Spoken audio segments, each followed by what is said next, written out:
Hello and welcome to this week's Hobby Haul, live and from my own personal workstation. Sorry about the little delay there.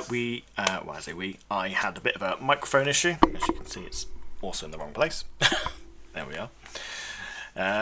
So had a little bit of a mic issue there, but hopefully resolved now. Looks on my screen like we're getting some sound through, so hopefully we're all good. So today we're going to be moving over to some more building hobby rather than painting. So last week we finished up a couple of projects that we had started previously, concluded our first two projects of the year really, which is our Imperial Knight Armigers and our Basilisk artillery pieces. This week you might be able to see in the bottom corner there, I've already begun building some new Space Marine tanks.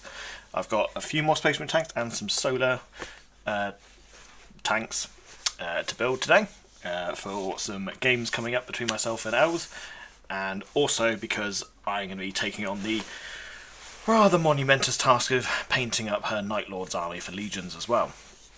As she doesn't really have the time to commit to learning to paint at the moment, and she's never really painted before, and obviously we want to use these models on the channel, so I'm going to lean on my experience a bit there, and I'm going to add a fifth army to my rather extensive painting backlog now. So yes, a lot of my stuff is going to be put to the side for a little bit while I concentrate on building and painting up what we hope is going to be 2,000 to 3,000 points of Night Lords, and I'm going to set myself a very interesting task of trying to get them done as quick as possible, in addition to all the terrain painting I've got to finish painting as well. Thankfully all my terrain now is when it's built and more or less ready to go, 3D printed and whatnot, so hopefully that won't take me too much longer to get to a point where we have a table to paint and play on. That is painted. So yeah, I just need I need an opposing army that's not one of my four to play against really. Obviously in some of our videos we could use essentially my armies to fight themselves, but narratively, and that's the focus of the channel's narrative, it wouldn't make a whole lot of sense. So yeah, I've got the interesting task of doing some Night Lords soon as well. So that should be fun. I've got a set of infantry that have already been started, not by me, which I'm probably going to go back over and tune up a bit, bring them more into line with the ones that I've painted. And that's only the start. There's quite a lot of infantry stands I've got to do, a few dreadnoughts, all the tanks you see there, and a few little knights as well, because Els is going to be running some knights in her army as well. Not keen on the Titans for whatever reason, so it's mostly going to be knights and Astartes, but those are quite nice, well-rounded factions anyway, so she can get quite a lot out of that. So it should be quite interesting, quite fun. And her Astartes are going to be very different to the way I've built my Alpha Legion as well. My Alpha Legion are very much aerial special forces. I'm English, SAS inspired, I suppose. Wasn't the intention, but that is probably where it comes from in the back of my brain. So I'm very much got my Alpha Legion, my sort of SAS special forces, with their aerial assault transports. And Els is going for a much more, interestingly, tank heavy at the moment, Night Lords force. But we've also got some very cool 3D printed special characters and units for her to use as part of her infantry formations as well. So we've got like some cool jump pack troops and stuff, so it should be quite cool. And we have got a mini Conrad Kurz, which should be quite fun. I might do a little paint session at some point where I'll paint up Kurz, and I've got Alpharis and Omegon as well for my Alpha Legion. So we might do a little mini Primarch painting session on stream at some point in the nearest future, which might be quite fun. I don't think they take very long either. So, without further ado, should we move over to the actual hobby desk rather than looking at my ugly mug? Here we go. So, here we go. I'm just going to pop the gloves on because my fibro-laced body does not like working without these on anymore. So they do help keep me working, which is quite useful, especially when you've got lots to do. So, and these are ones. So I did these this morning. These last Land Raiders. I actually did these Kratos tanks yesterday. I'll have a look at those in a sec.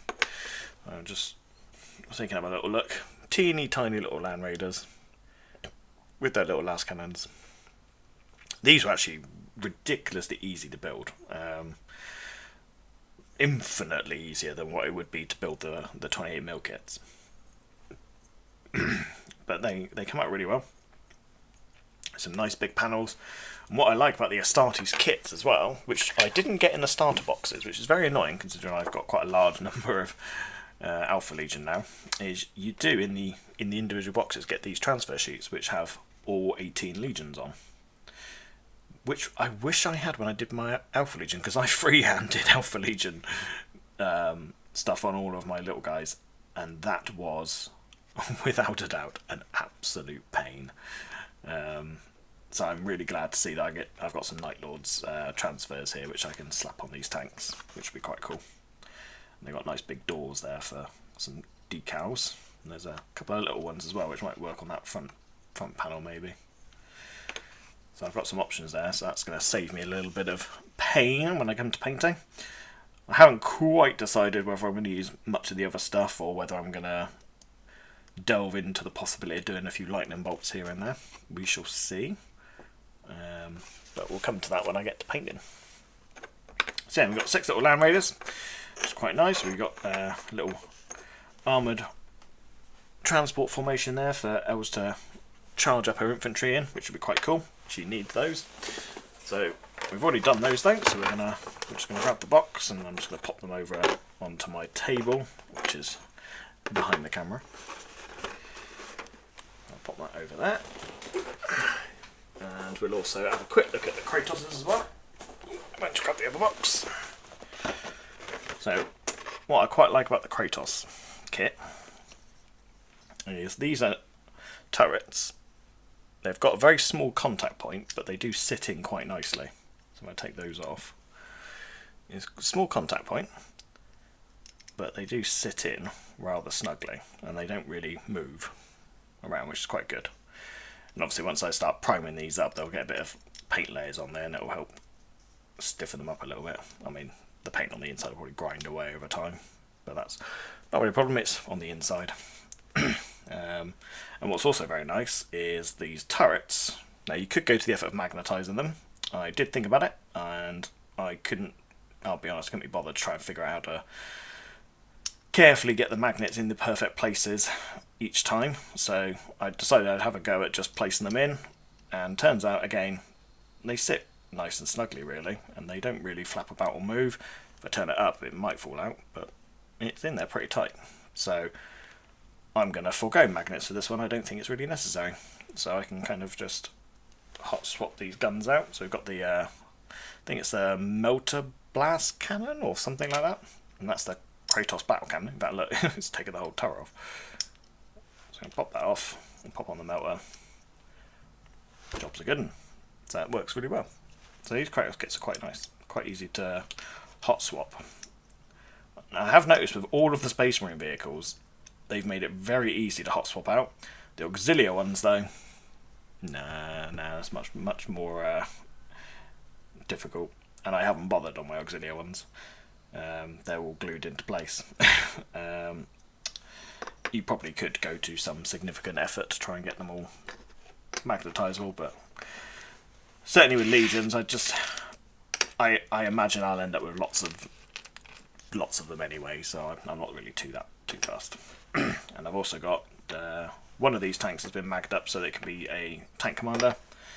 So I can pop the generic hatch on, or I've got a little Space Marine commander there that can just plug into the turret and sit nicely on there.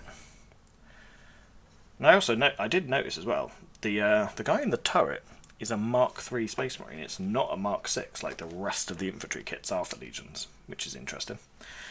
I'm not sure if that's supposed to represent something different. I mean, I can't off the top of my head think of any reason why the tank commander wouldn't be outfitted in the same gear. I know sometimes on like the Primaris tanks, they're quite often depicted as Tech Marines, but as far as I'm aware, Heresy, that wasn't really the case. The Tech Marines weren't necessarily the pilots or the tank operators.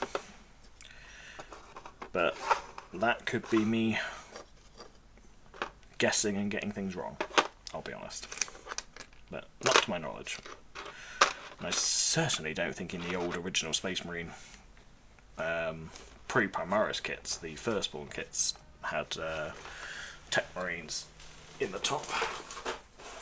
Not that I remember anyway, but I could be misremembering that. It's been a very long time since I built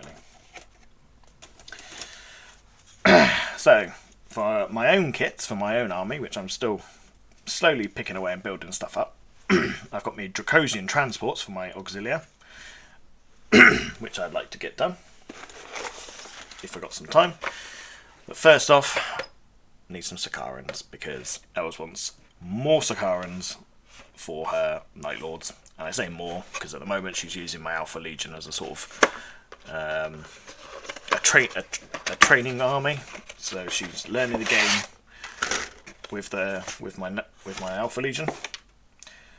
But we're trying to get her some more kits now that are more themed around the army she wants to play. Because as I say, my Alpha Legion is very flyer focused, and there is quite a bit of finesse to using flyer transports effectively. Something I enjoy. It's not something that Els enjoys so much, so we're going for more of the vehicular ground vehicle transports instead. So what we should do then is crack on with these. So obviously she's got my my Alpha Legion Sakaran to use, but she wants some Sakarans of her own for sure, so we bought a couple of those. Well, bought a box, and I'm sure we'll end up getting more, as we always do. So let's get cracking. So, interestingly on the Sakarans, they start with the exhaust on the back first. These will be nice and easy to do. There's only 4 of them in this kit, so it's relatively quick and easy. I noticed with the Land Raider kit as well, there's an interesting typo in the instructions. Some of the numbers are a bit off, and I finally worked out why the numbers are off, and that's because it suggests that you need a part to build part of the tracks. The part doesn't exist because it's already pre-molded into the tracks, which is a bit odd. There was obviously at some point during the development of that they decided that they didn't need it as a separate part and just moulded it straight into the tracks. But they never updated the instructions. That's an interesting one. Thankfully it didn't take too long to figure that out. It could have been a nightmare. It was a very small part anyway. I'm not even sure you'd even notice it if you didn't include it at all. But thankfully, as I say, I did notice that the supposed bit that you needed was already moulded, so it was superfluous really.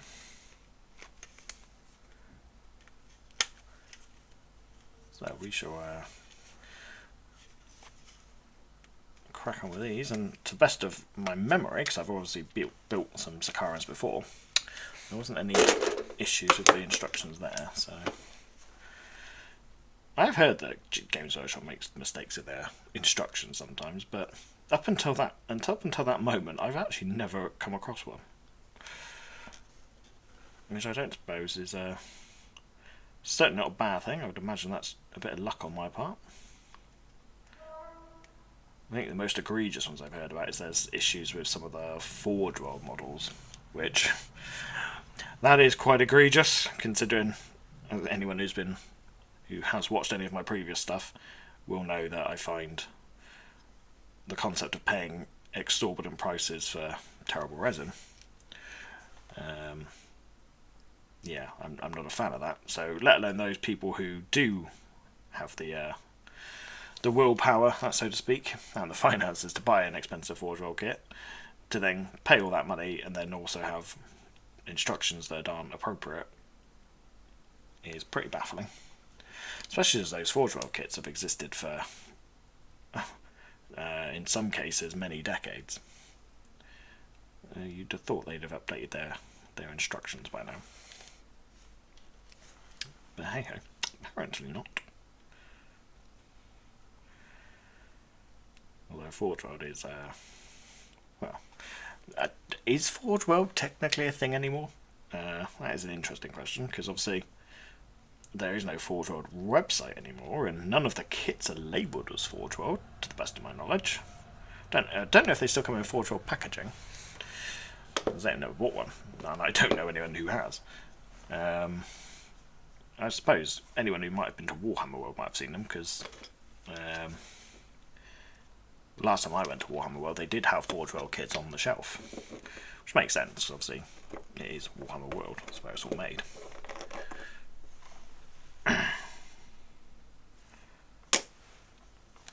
So maybe next time I go to Nottingham, I'll find out. Unless someone else can tell me ahead of time.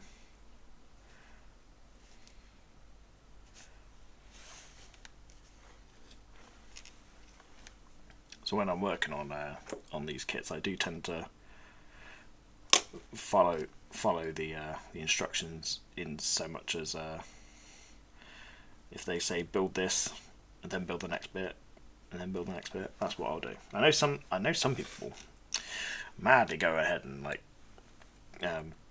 de-sprue all the bits they need to build the model and then put it together at the end. I don't do that.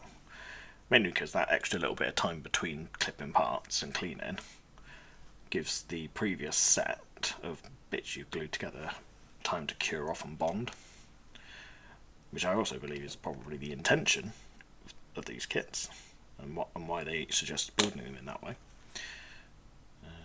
Because otherwise you do end up with those awkward moments where you're trying to add pieces to bits that have barely had time to set.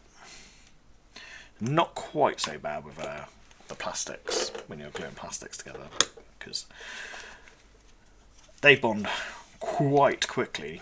They're very forgiving. They're forgiving that they bond quickly, but they don't solidify too quickly. So you do get a little bit of play in there. I need to recall actually whether I wanted these as tank busters or infantry busters. I think, if I remember right, you wanted tank busters, so las cannons. Again, these kits are great because you get 2 turrets. They actually give you 2 turrets for each tank, so you can actually hot swap the turrets out nice and easily. And they do the same on the Predators as well. They didn't do the same for the Kratos, as we showed you, but they still, obviously, snap fit, more or less. Not quite snap, but they fit snugly enough that it works.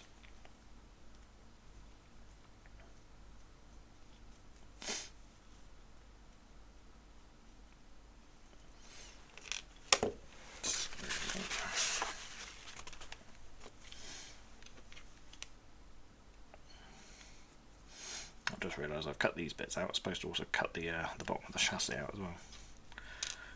That's fine, we'll sort that out in a second. Got a little bit ahead of myself, getting on the old knife.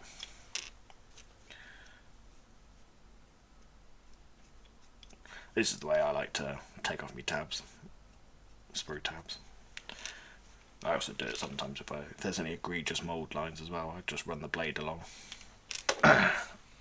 which is absolutely fine if you know what you're doing, but it can be a little bit dangerous sometimes if you're not careful with where you're placing your hands in the blade, or your fingers in the blade. So just be mindful if you do decide to copy that technique, if you don't already. Particularly if you're a younger viewer maybe.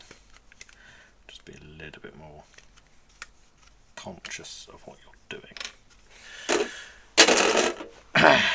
And I can say with confidence that you should, because I have definitely sliced into my fingers more than once. Thankfully, I've not done it on stream yet. He says, "Watch, I'll do it today." Yeah, and I've done it quite a few times recently as well. Not actually doing sprues though, just doing carving work and cutting things up for terrain. Some getting tired and operating a blade when tired, probably a really bad idea. But there is a hell of a lot to do to get this channel ready for showing off some legions in some battle reports, which is going to be a goal of ours in the next few months. Ideally, I would have liked to have done it sort of a lot sooner than this, but we've had delays, and we don't do this full time at the moment, sadly, so we can't dedicate 100% of our time to it. But we're getting there, ever so surely.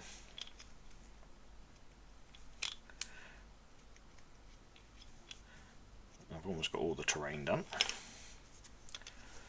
so we are getting there. Let's do a little dry fit. That's it. That looks alright. It's always a good idea to do a little dry fit as well when you do this, because you don't want to put your glue in the wrong place. Done that many a times where I've put plastic glue on the wrong part, or at least on the wrong contact point for that particular part, and then I've got sludgy, half melted plastic when I'm trying to put the next part on, which can be an absolute pain. It gets very messy and can lead to some rather unsightly mistakes on your models as well, because this stuff does melt the plastic. You don't really want to get it on the face of the model. Or if you do get on the face of the model, you just don't want to touch it, and it should be fine. But if you then stick your finger in it, your combination of your finger and that plastic glue is going to start peeling it away. Which, thinking about it, might be like an interesting technique if you were to do a Death Guard model or something like that, or some battle damage. It could be quite an easy way of shortcutting that, I suppose.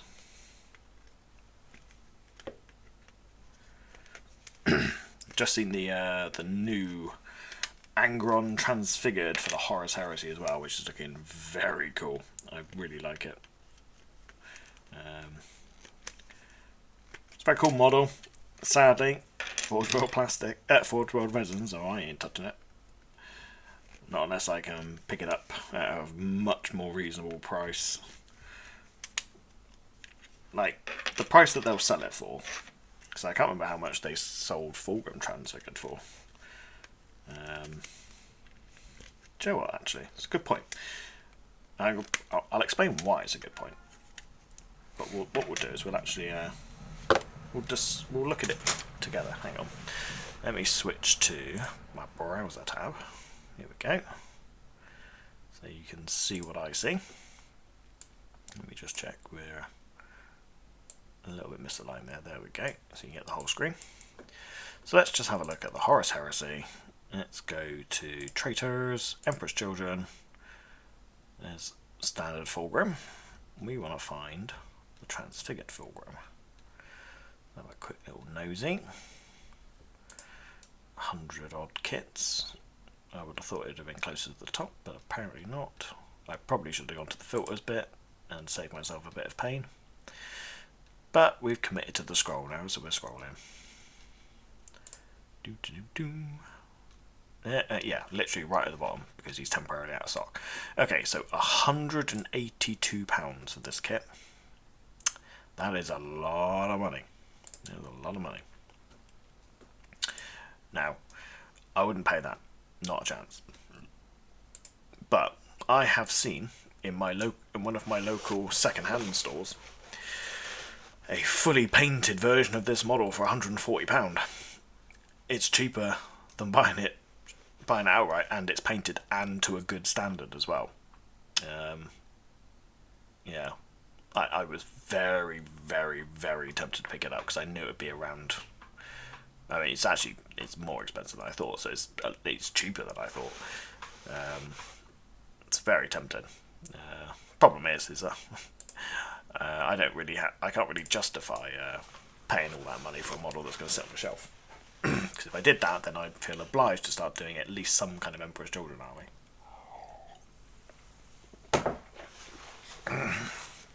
Which I have considered.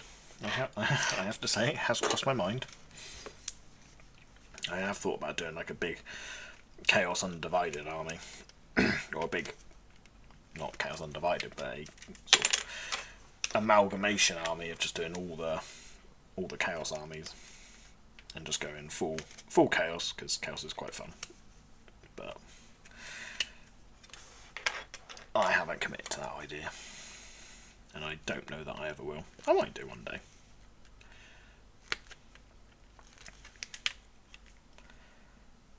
But particularly as I'm very fond of Legions.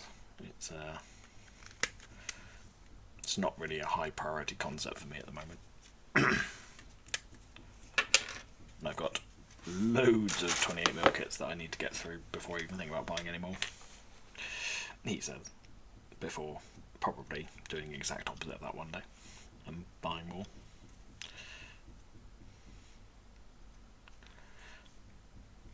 I mean, technically I did buy a 28mm kit not that long ago.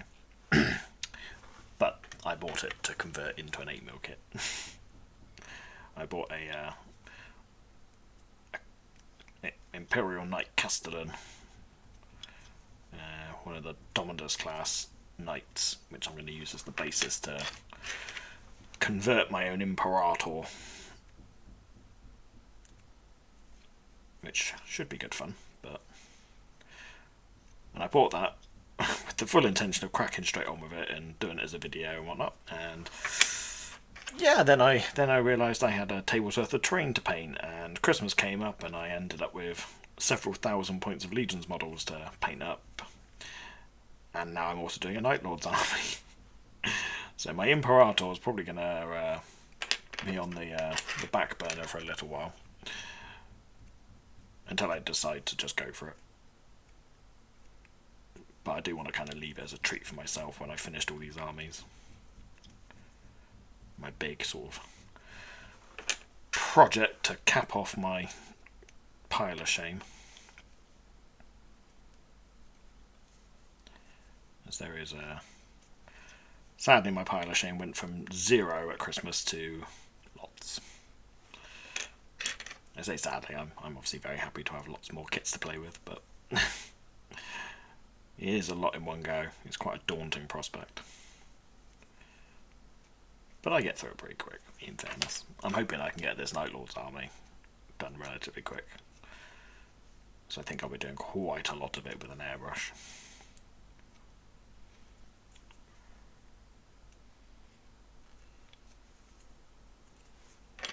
Okay, that's those done. Let's plug on some tracks.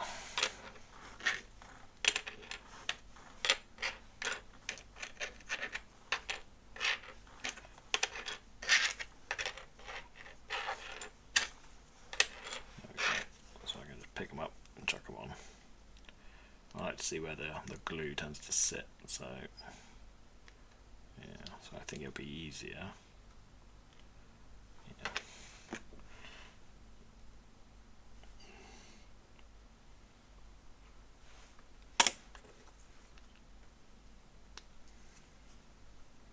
Press that in.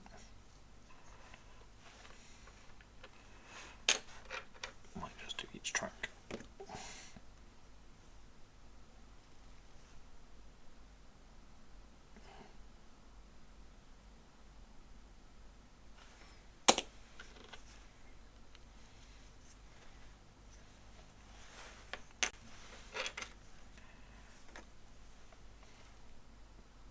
Funny feeling we're going to get through these quite quickly. If we do, that's not an issue, because I have, as you might expect, more models that we could build if we need to. Thankfully they're a short distance away, so we'll have to go far. Might end up building more than I expected.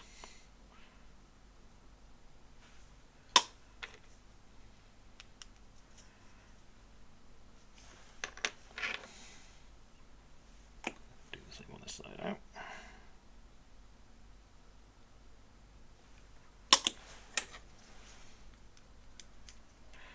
do like the look of a Sakaran tank. I don't know why, it's just a silhouette I rather like.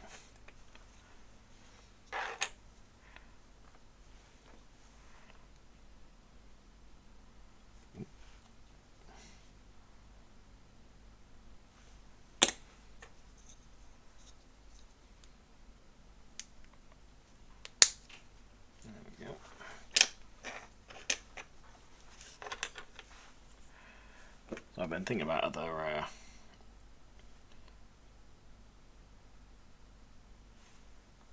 armies. It'd be quite cool to see in Legions.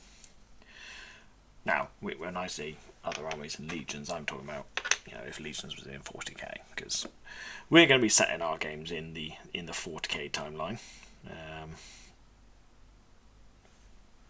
Thankfully, none of us are playing Loyalist Space Marines, so the lack of Primaris Marines aren't really an issue.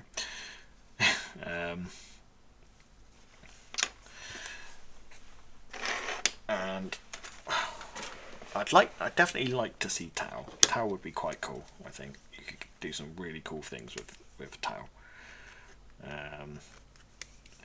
But the other big one I'd like to see would be Votan. I like my dwarves. What can I say? I like fantasy dwarves. So dwarves in space, really cool. But I'm not going to lie, I probably would want to see some Chaos Votan. Chaos Dwarves in space. Because I loved Chaos Dwarves in fantasy. Absolutely loved them. I think they're great. And I did sort of start converting my own little Disciples of Hashut for 28mm. But they took quite a bit of effort to build and paint. So building them was fun, painting part not so much. So they kind of languished in limbo for a little while. But I probably will resurrect them at some point. I've got lots of cool conversion ideas I could do with them.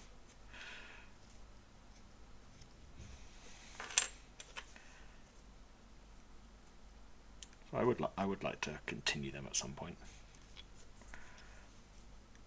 Because they were fun.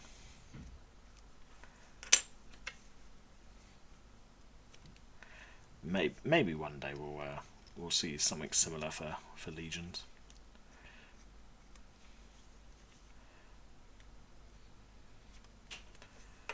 It's certainly something I'd like to add to Legions myself. That would be quite fun. A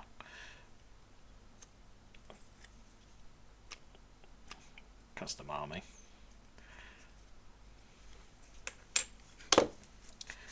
Certainly would be fun. Right, so we've got to pop these on. You've got quite a few contact points there. We'll get the glue around these nice and quick.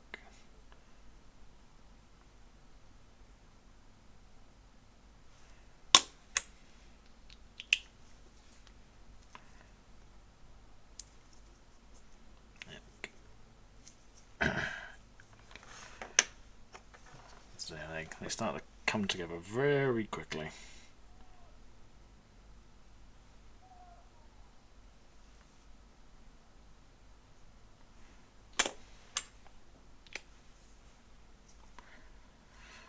Certainly not like building a full scale vehicle.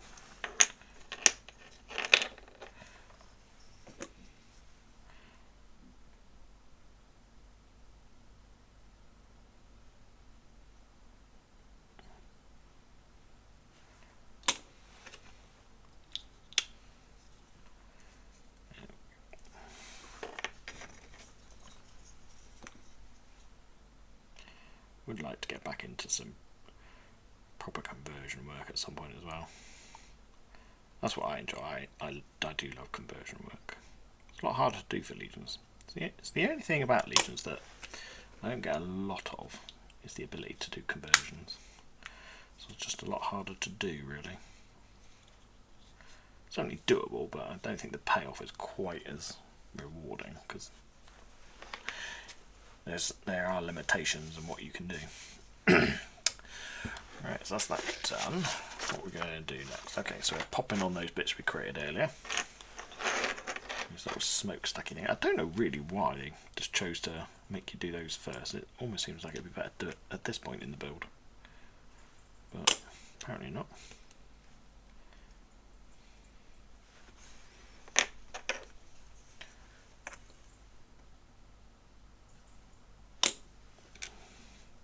There's probably not enough glue in that.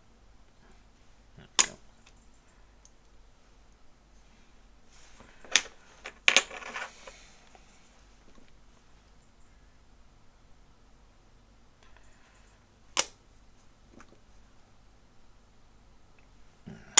Real question is, do I go to the effort of putting lightning bolts on some of these things? Ooh. It's fine detail work. I mean, my painting's not bad at all, but freehanding is not my expertise by any stretch. Like I said, I did my Alpha Legion symbols, and I don't think I've done a bad job, so to speak, but it's definitely not great. But in theory, lightning bolts shouldn't really be that difficult. In theory. Okay, so that's the main chassis done. Looks like we're building turrets now. And like I said, these kits are quite good because they actually have 2 turrets. So we can clip them off and actually build enough turrets for the entire thing. Or for both options. Ooh. One thing I like about this this apron thing I wear is it's quite good for catching bits that you drop.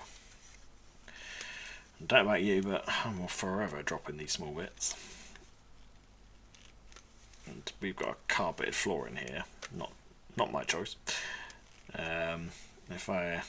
If you've ever tried to find small little plastic bits in a beige carpet, well, it can be quite a monumental task sometimes. That's one set of those. I also need to get there's like little sensor bits. There is specific sensors for each weapon type. Yeah. They're not completely universal. So we've got one that looks like it's got a bit of a... Oh, nearly dropped that one, look. That's going to go on that side.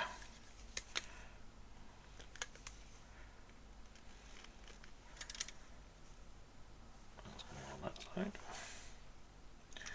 And same again.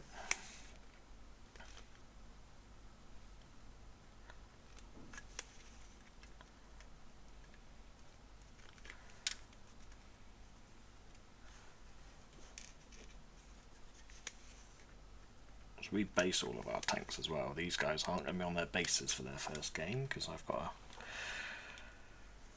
print them up and get them ready.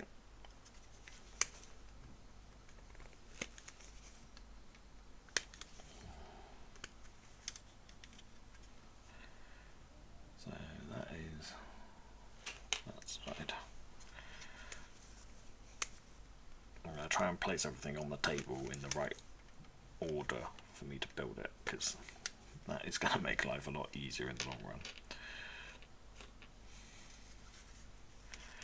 I'll grab some auto cannons as well.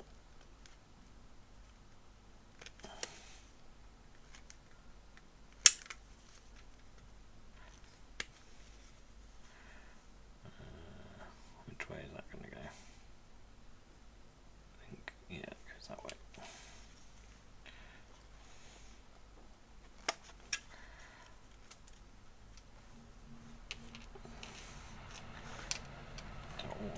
Plasmas.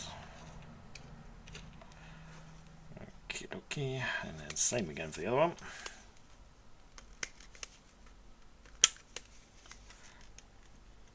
That goes on that one side.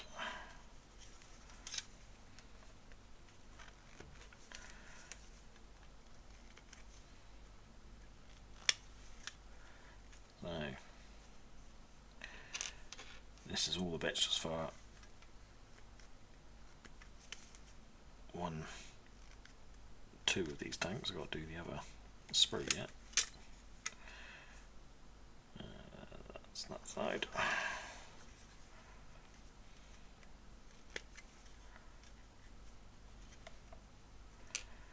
There we go. Sprue 2. I will paint up all the options because I may want to swap out our loadout. Just looked at the instructions and realised that these turrets are slightly different as well, so I might have to rejig my layout on the bench here. So there are 2 types. You've got that. We've got the boxy ones as well. So the boxy ones go with the autocannons. Okay. So we can actually we'll get it all on the table and I'll figure it out in a minute. We'll get them all into sets then, so it's easier for me to keep track of where everything is. So when it comes to building it, I can just plough through rather than looking for bits.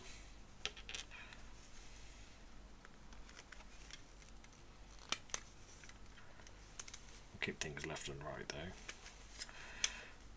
We can, because again that will make life easier.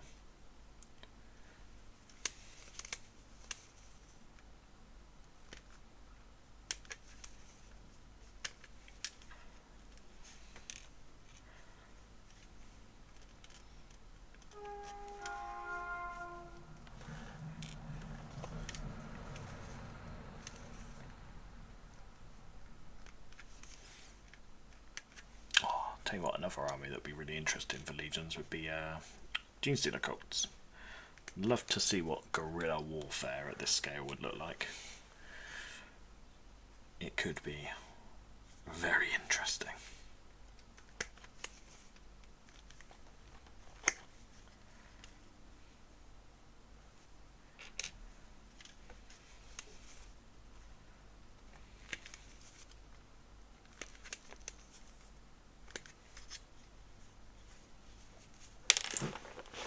Again, look. Can't help it, keep dropping it. It's all good.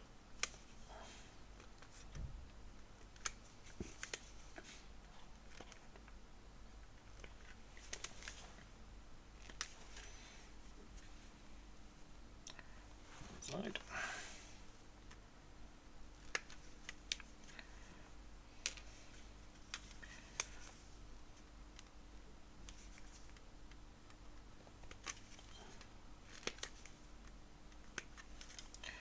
We are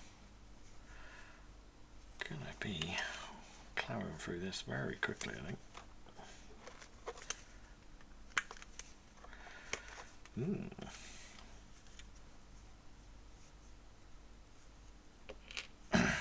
This is going a lot quicker and a lot smoother than I expected. I've built stuff on the streams before, and they've taken pretty much the whole stream to get through a box of miniatures, or even a handful, but I'm feeling like this is going to be a lot swifter than last time. We may have to go on to the extras. Okay, so let's figure out where everything goes. So we're going to put autocannons this side, plasmas this side. So we need the boxy turrets on this side. That's a boxy turret. So that's a boxy turret as well. Okay, so 4 boxy turrets, 4 smoother turrets, for lack of a better word. We want those ones on that side, those ones on that side, which means the autocannons go here, and the plasma goes there. Perfect. Now the fun task of tidying up all these tiny little pieces. Okay, right. Yeah, this is the fun part.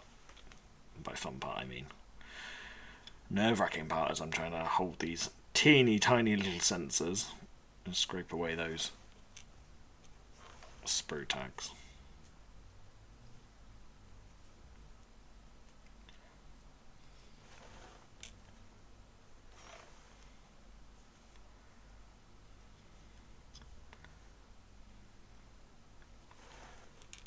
fairness, not too bad so far. We'll see how long that lasts.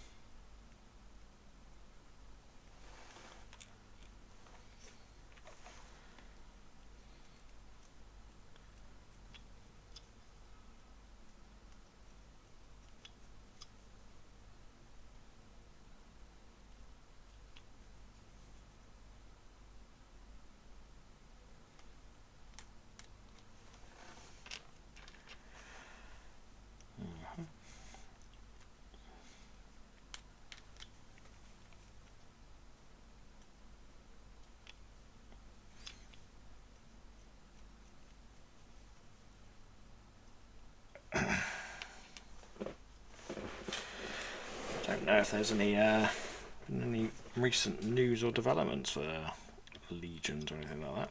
I haven't, to be honest. I can't say that I've looked at the community website recently. Been a little bit busy with birthdays going on. It's a very busy month for my family this time of year. Myself and my mother both have our birthdays straight after Christmas. It's a bit of a whirlwind. So it's been difficult to keep on top of getting projects done, I have to say. We've been doing some progress, as you will have seen, hopefully, if you've checked out our socials on Twitter and Instagram.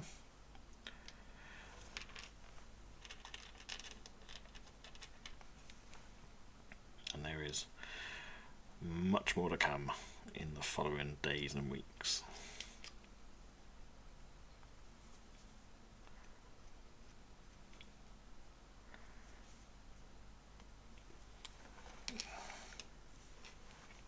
Once we've got all these projects done, it'll be time to start the new phase of video production on Mead, which will include, as our first major project, will be a How to Play series.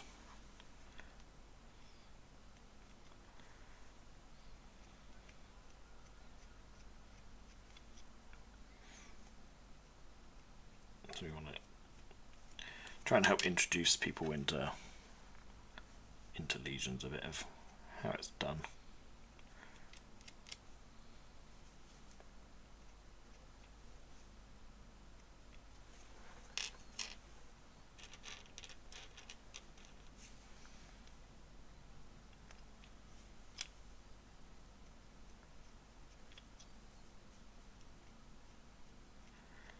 It's interesting, the Games Workshop themselves don't actually do a How to Play video for Legions. And interesting, we also discovered that they don't even do one for 40k.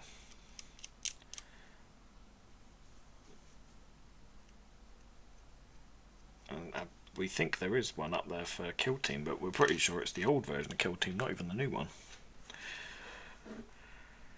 Which is a bit odd, because they started doing those video How to Plays on Warhammer TV, which were pretty good, but it seems like since their initial run of them, they haven't done them since, which does baffle me a little bit. It's a good way of getting some engagement, introducing people into the game. And some people are more visual learners, and just reading off a page doesn't work for everybody.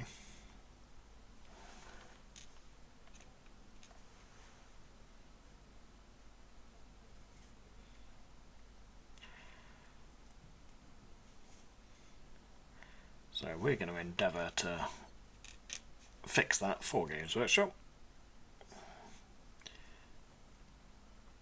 But in order to do that, we obviously want some nice, exciting models and terrain to show off the examples on.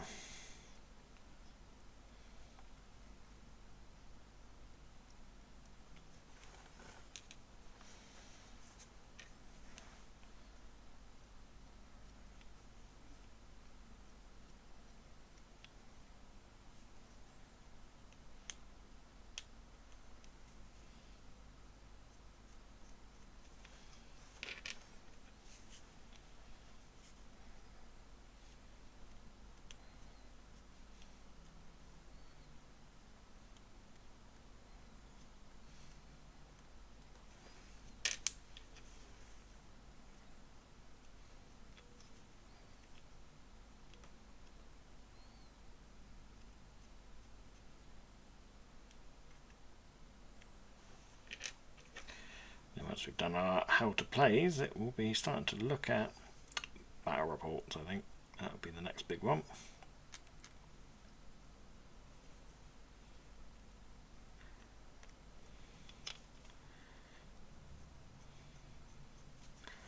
And maybe the odd crafting video and stuff that goes on.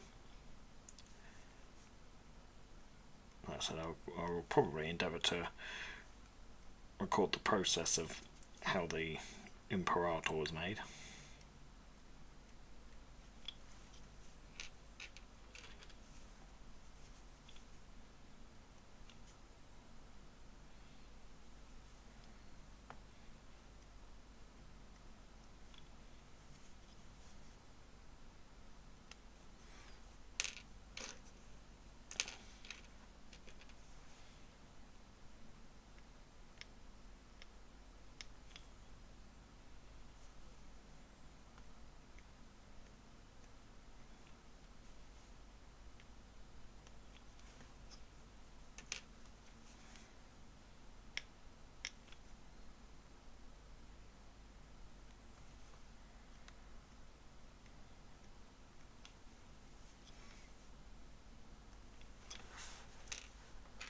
So, lots of projects on the way.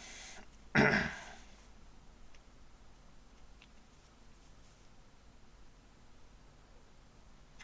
going to finish cleaning these up, and then I'm going to might take a little journey over to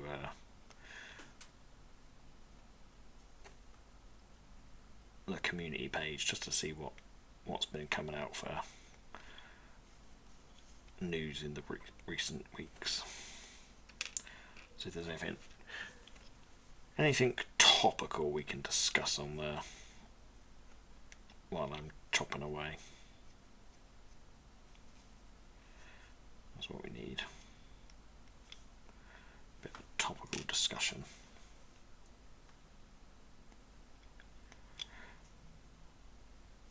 Not sure that discussion is the right word at the moment, it's just me monologuing. But we'll see. Right. Done that. Just join me over on the community site for a second. Let's have a look. There's old Fulgrim. So, can I get to Warhammer community from here? I can. There we go. So let's have a look. So it's probably going to be under Heresy Thursday, I would have thought, unless they've actually got a oh, they do have a Legions section.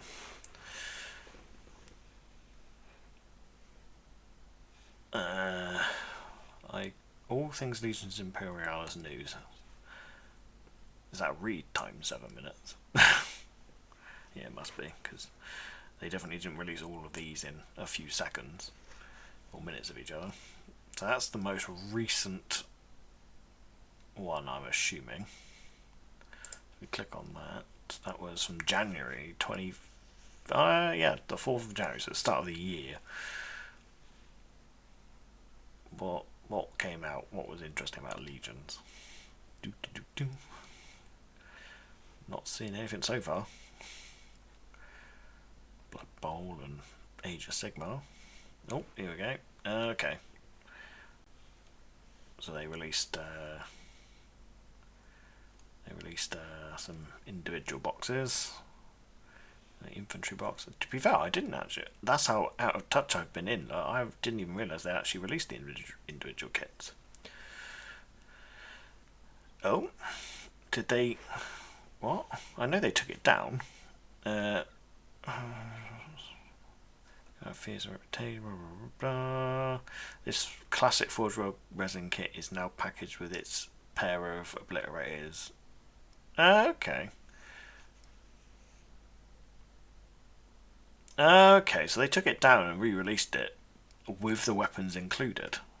That's interesting. I wonder if they're charging even more for it though. I don't know if that's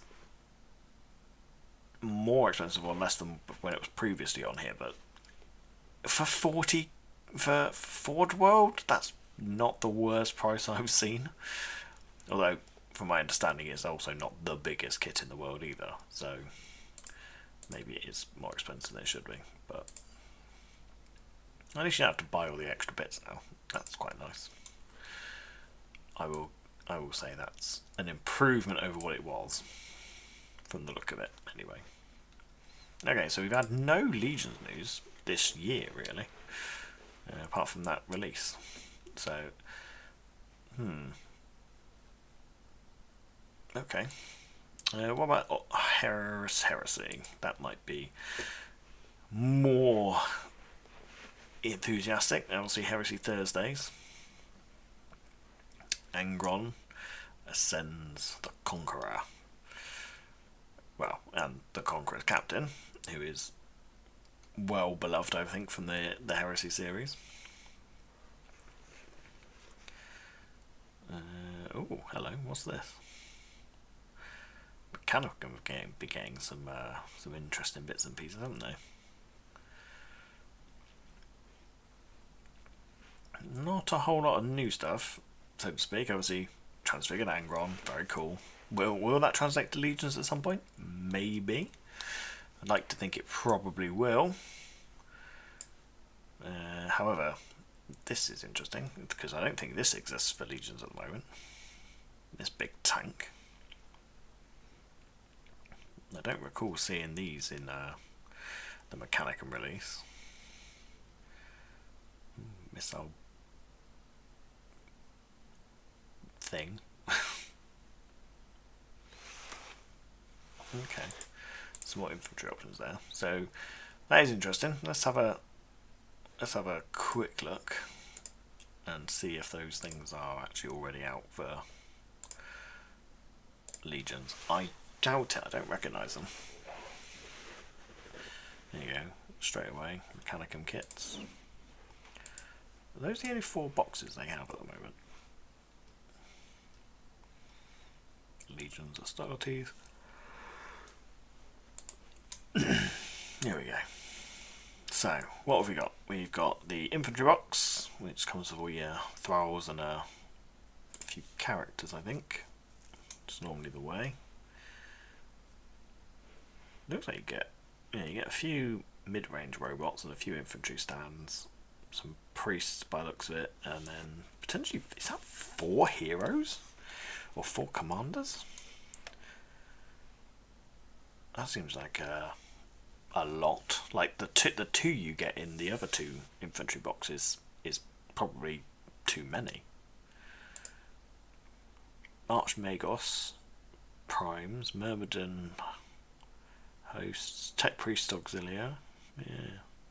So I don't know. I'm assuming they're commanders. The Auxilia Priests. They're definitely commanders. Need to check the rules on those. You get 10 thralls. That's quite cool. That is interesting. That is interesting. Whether they get even more commanders. Which I don't know that that's a good thing or not. The Battle Automata. 30 quid and you get quite a few little robots there. That's not bad for Legions, I don't think. Yeah, those flying bear. From what I've heard, like these 2-man stands are not great. You would actually have to buy at least 2 of these to make a reasonable unit.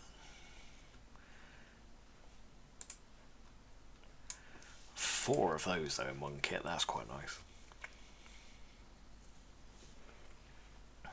Because I think they're reasonably chunky. So that's quite cool. And I believe they're the transport. So that's quite cool. Obviously they've got the Dark Mech specific Stalker Spider constructs, which are, I'd say, pretty cool. They are pretty cool. I like them. And then they've got the big ones as well. I'd think that if you're a Dark Mech player, you probably lean into these more than you would say Knights, whereas the Mechanicum probably lean more into Knights.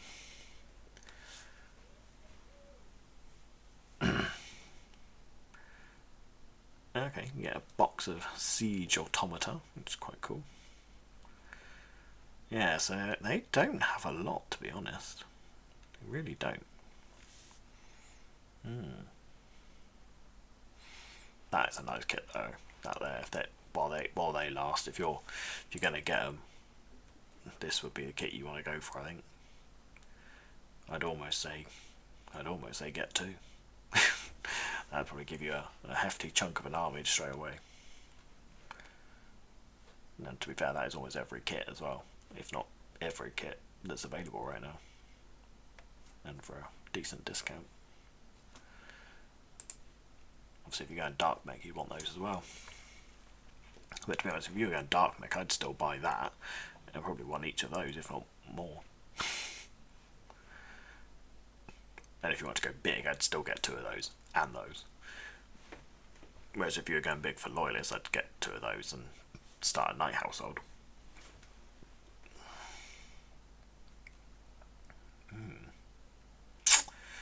Very interesting. So yeah, there's definitely prospects then for this thing to be brought into Legions at some point soon. I could see the Mechanicum getting an update with these new vehicles. So I'm not sure. I think there might be rules. I've got the Dark Mechanicum supplement or add-on. I have a funny feeling they might be in there, because I'm pretty sure their formations have slots for tanks and stuff already. So it'd be interesting to find out. Got my boy Alfarius in Joy Toy. I'm not going to lie, I might have to pick one of those up at some point. It might have to be a thing. Let me have a look. You get the Contemptor as well, which is very cool.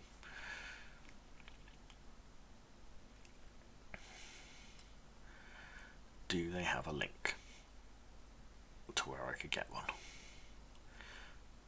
Yes. Oh, an exclusive free t-shirt.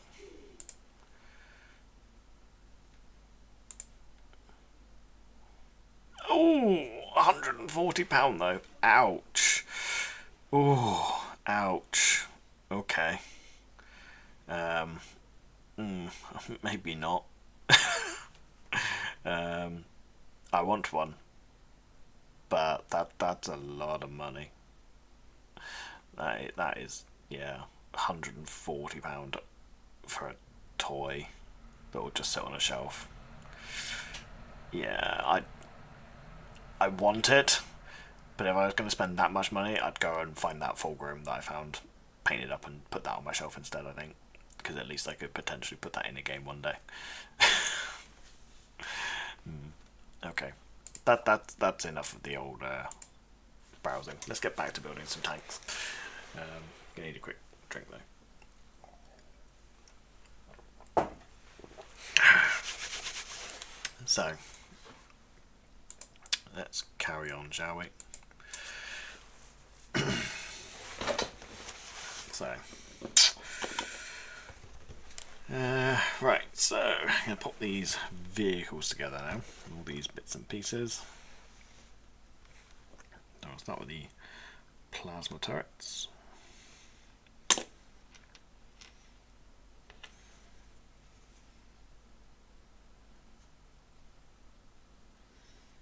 just press them into place.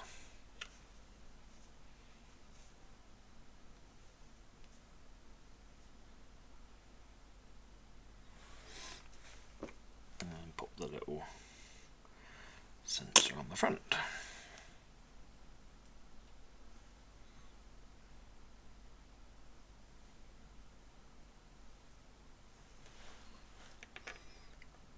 That's one turret. I think I might need my little tweezers for some of this.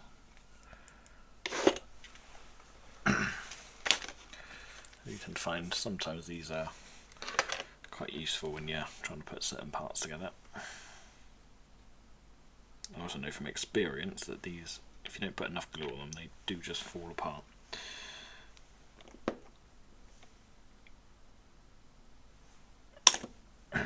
So don't be shy with the glue on these turrets, because there's actually quite a small contact point. So You do need to get a good bond. Right, let's put the sensor on now.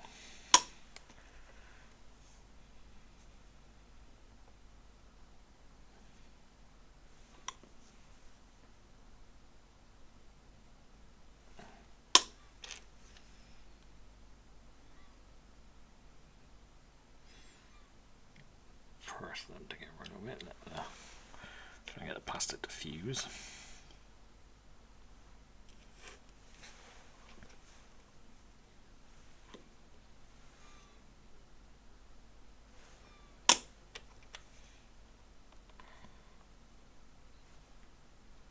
Check that in. Ooh.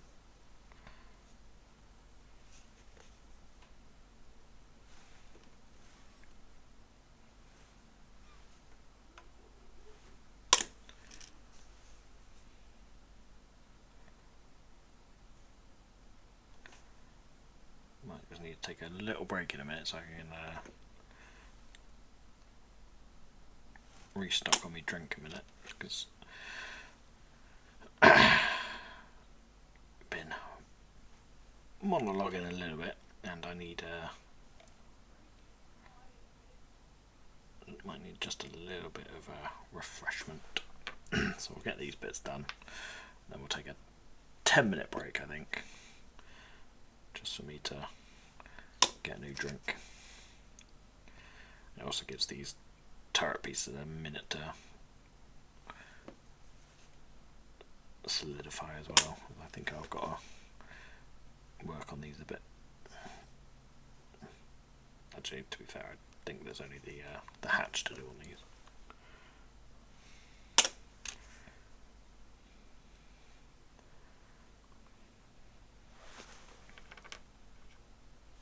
There we go.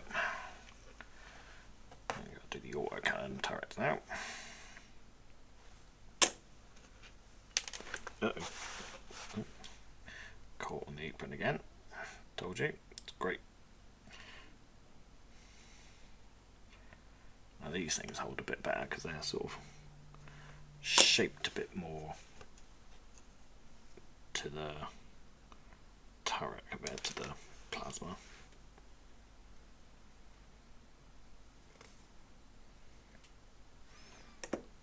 They've got little almost tabs on them that kind of seat the part a little bit better.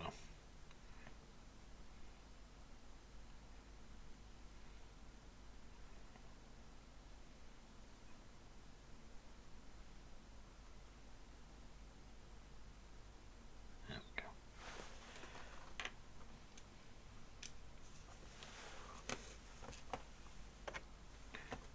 Off we go.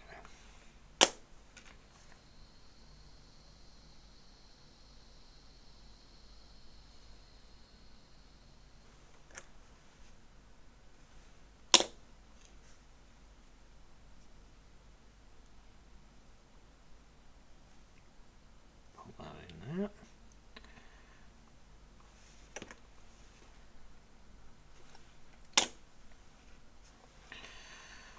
So yeah, not a whole lot in terms of Legion's news at the moment, which is, well, is what it is, I suppose. But you know, it would be nice if there was something new to look forward to.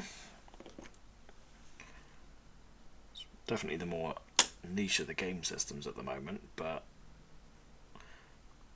we would like to see that change because we genuinely think it's a better game. You know, 28mm definitely is it's never going to go away, and it's never going to be taken over by 8mm, I don't think. But in terms of an actual game to play, we think that Legions is just more fun. And it's certainly easier to collect and paint as well. I mean, you'd think it was more difficult because it's smaller, but that also means you can get away with things a lot more easily. And it's not so much of a task. I mean, I've painted thousands of points in a space of a couple of weeks.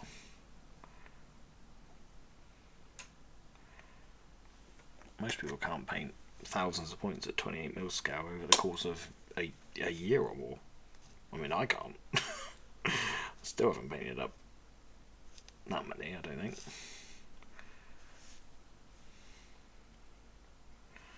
The time it takes me to paint an entire Space Marine squad for 40k is the time it takes me to paint up an entire tank company for Legions.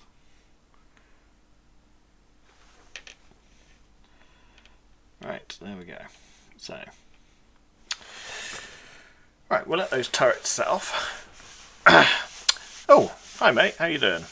Welcome back.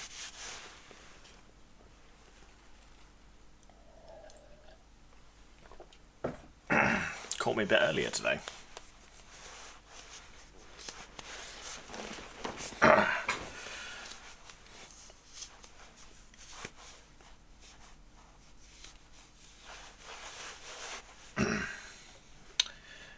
Yeah, we're doing all right. We're building models today rather than painting. So I've got a fifth army to do now, as I'm painting the army for my partner, which also involves building said army. So it's going to take a little while. So yeah, building some small little Space Marine tanks at the moment. I need to swap my page, I think.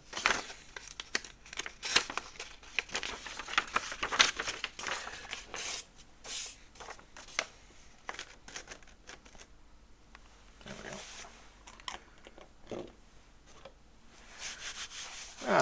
Right, so I've got to put the hatches on the turrets. Might do that in a second. We'll start clipping out all the bits for the side sponsons for the minute and let the glue cure off on the turrets for a minute.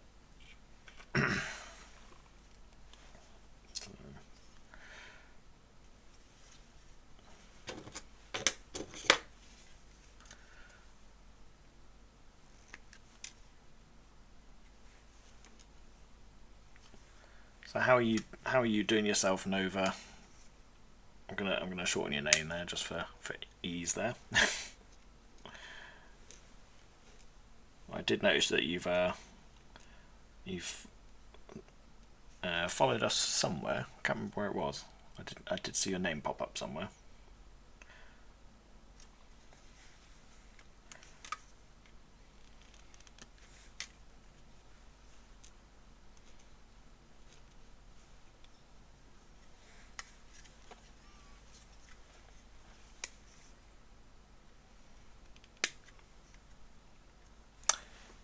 It probably was YouTube.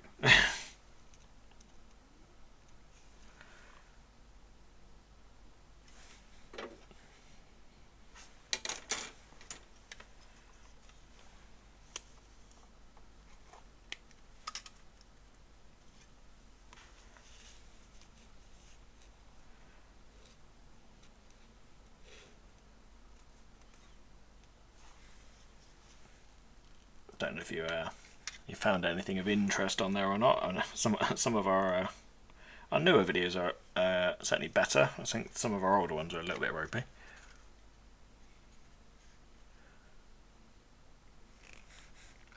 Ah, yes, I remember actually. I think it might have been Instagram actually, because I'm pretty sure if I remember right, I had a little nose at your Instagram account to see the models you had been designing on there, and they're looking pretty good.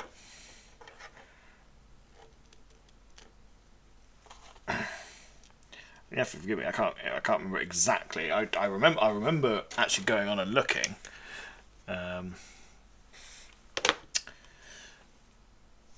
Yes, these are Legions tanks. I'll just grab. I've got a few on the side here that I built earlier. So we've got a little Land Raider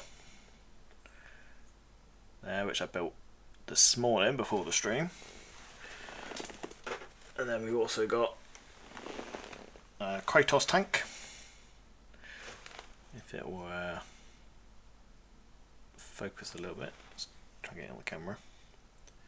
There we go. And then this is just the little brother, the Sakaran.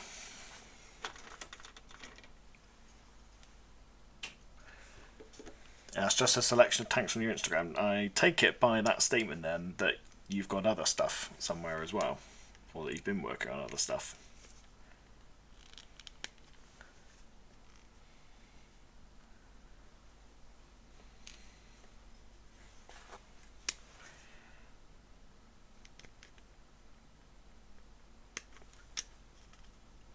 $15 to $18 scale. See, now you're asking Games Workshop to try and fit in between the two scales they already struggle to keep up with. I suppose they do things in extremes in that regard, don't they? I quite like the 8mm, to be honest. It does make storing and painting much easier when you're hobbying regularly. I've been able to make and paint and store loads of terrain, so I quite like it. And obviously 15 to 18 would also be double the size, which once you scale that up is quite a lot.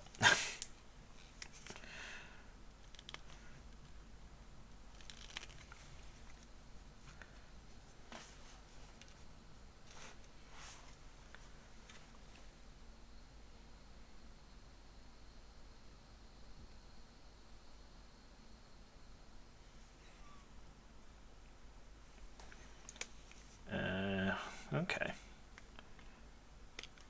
Does that mean you are interested in picking up some Legion stuff? You said three game systems, so Mantic and War Cradle. So I'm guessing Legions is the other one. Obviously, I can't say much about the other two. I know of Mantic. I don't know of War Cradle.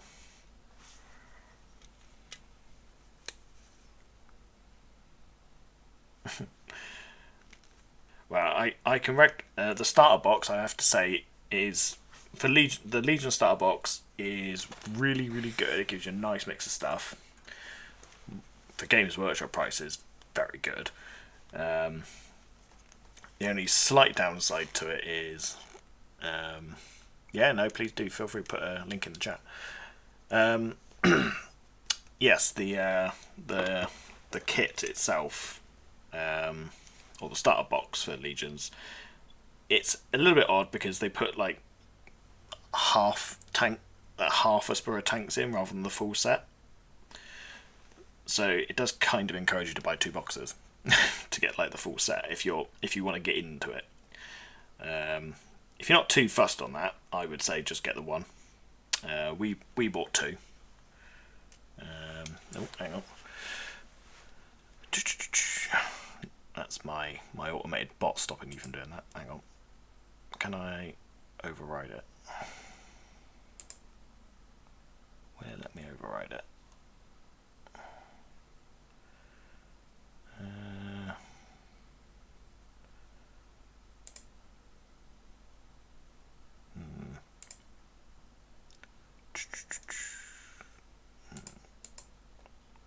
I can't seem to find.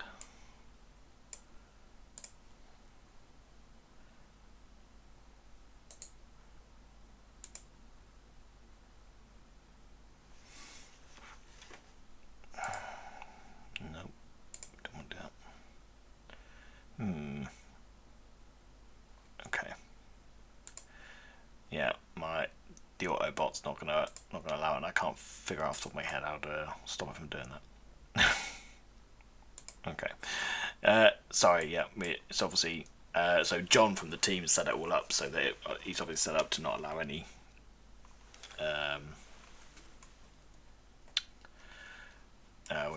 links, which is probably a good safety feature in fairness. So as much as I'm sure whatever you're going to put in there is perfectly fine, and I'd be quite happy if you do it. At the moment it's locked, and he set it up, and I haven't got around to learning how to undo things like that at the moment, so I'm afraid I will just have to have a look at that in my own time. Mantic Games 10mm scale. It's on Kickstarter. Okay, and War Cradle also 10mm. Armoured Clash. You might be able to. You can give that a go.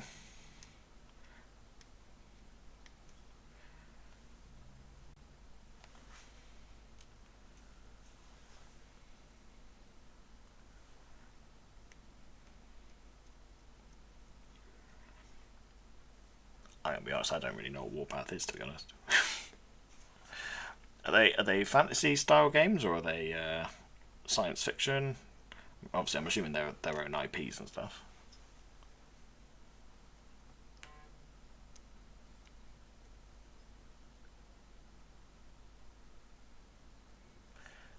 Okay. Hang on. My phone buzz, which might have the ability to unlock it. No, it doesn't look like it. Okay.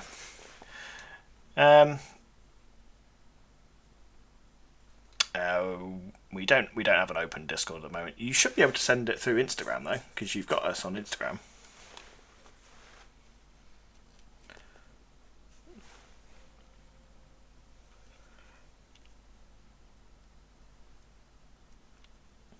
I think that's probably the best bet.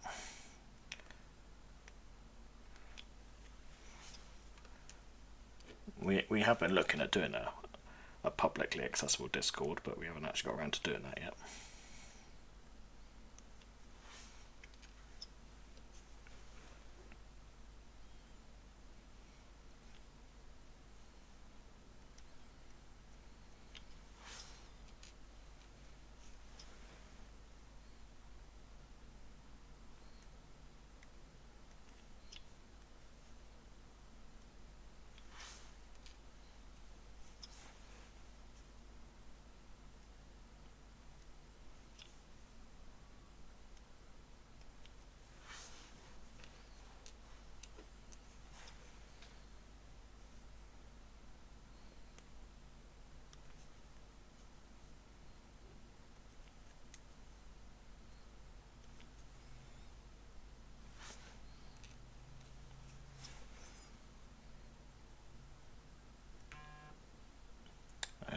I've got buzz.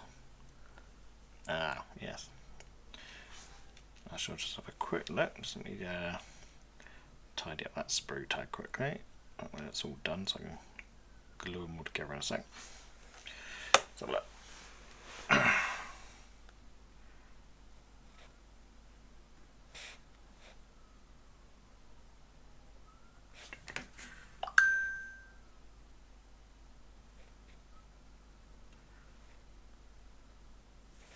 There we go, got it. I'm gonna be rude on my stream now and have a look at have a look at my phone, but it's fine. Let's have a look.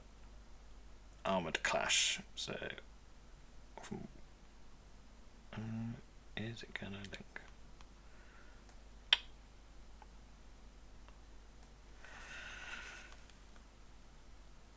Okay, try my other phone.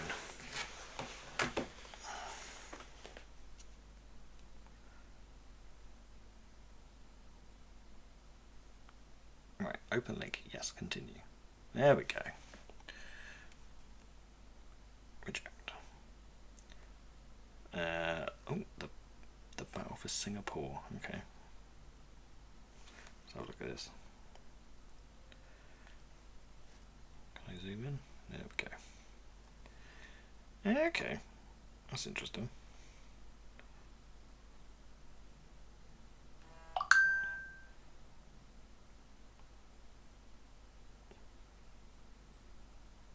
That's an interesting mix of, from what I can see, it's like a, hang on.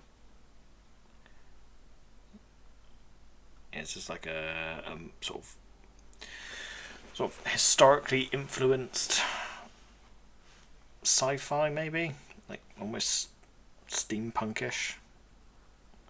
Not steampunk probably, but you might understand what I'm trying to say. I'm sure there's a name for it I'm missing.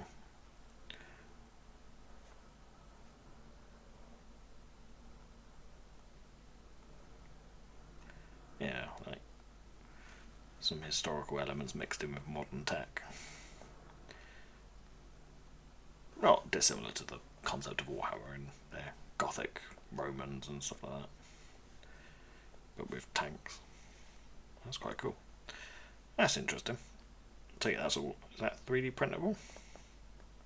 Assuming it is. And what's this one? Warpath.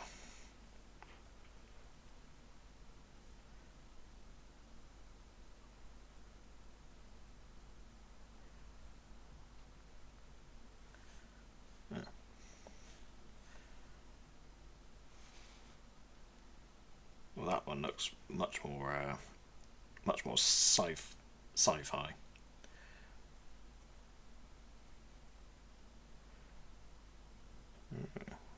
Very cool.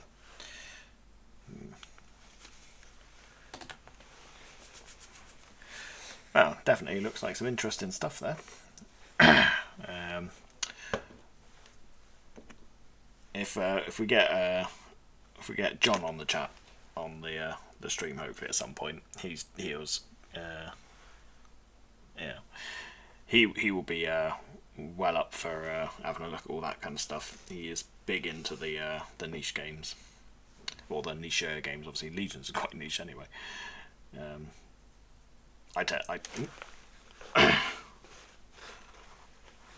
I've got too much investment in this one to be doing extras, but he's definitely the one that will he'll look at that immediately and probably get his hands on it, knowing John.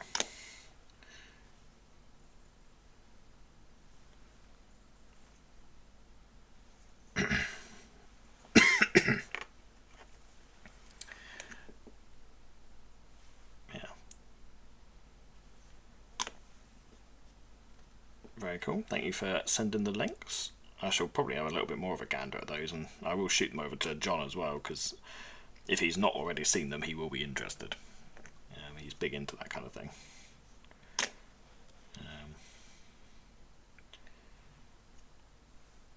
Yeah, I can highly recommend the Legion starter kit. It is very good. Like I said, we bought two, or I bought two,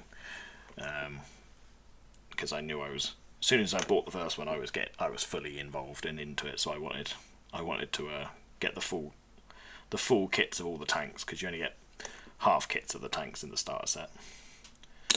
And the Titans were cool, so I was happy to get multiple tanks. Multiple Titans even.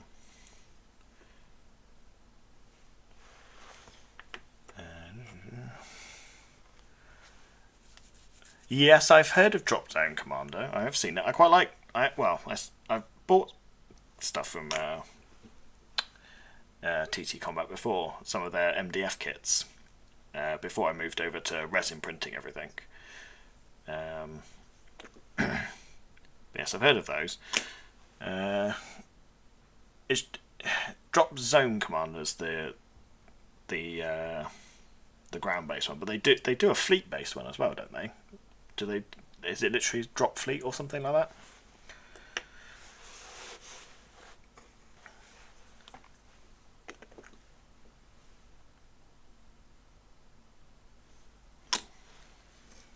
I'm pretty sure it's them who does that.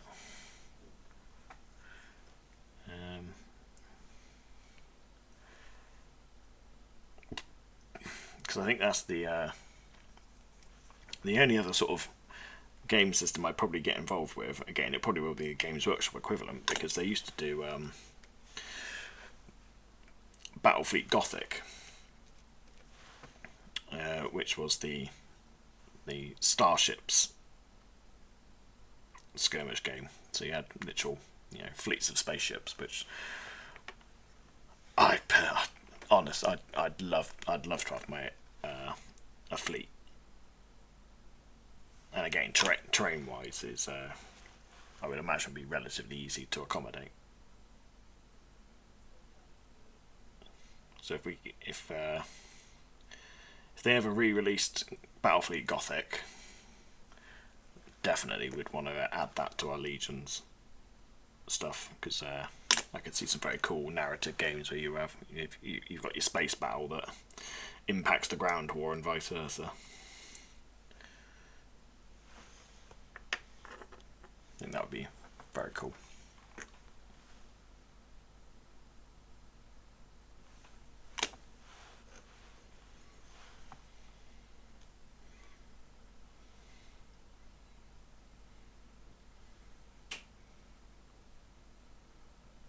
Yeah.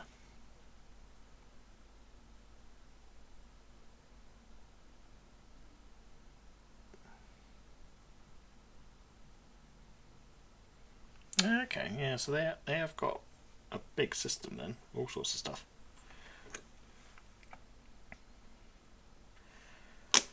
Yeah, I've seen their spaceships, and I have to say it is tempting. I do. That's the only thing I'm missing with epic scale gaming is I don't get spaceships, and I like spaceships. Spaceships are cool.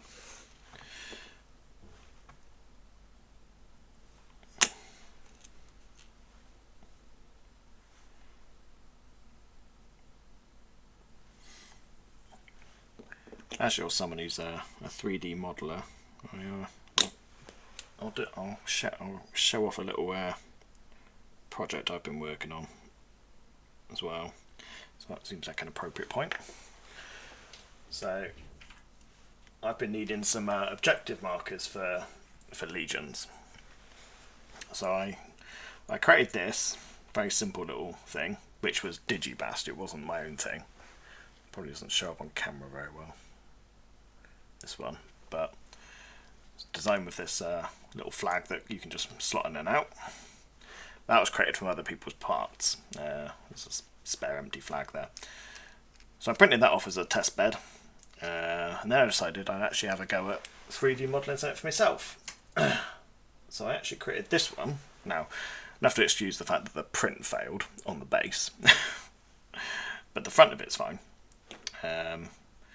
So I actually created this little platform from scratch, which again is probably not going to show up very well on camera. Might actually be better if I switch these off for a minute. Let's try that. Yeah, that probably works better. So you got that. Yeah, the light is too bright. And then my little banner, which I can, might be a bit hard to see, but there's like a dragon emblem on there and some text scroll going across the banner, which I have to say was a lot easier once I found the tools to do it, but that was a nightmare to get sorted, but eventually did it.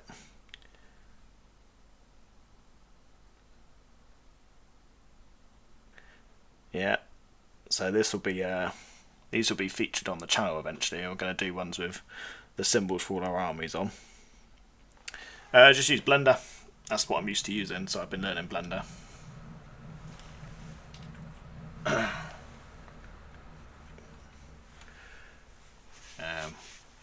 There may be better software out there to use, I don't know, but I've become quite used to Blender these days.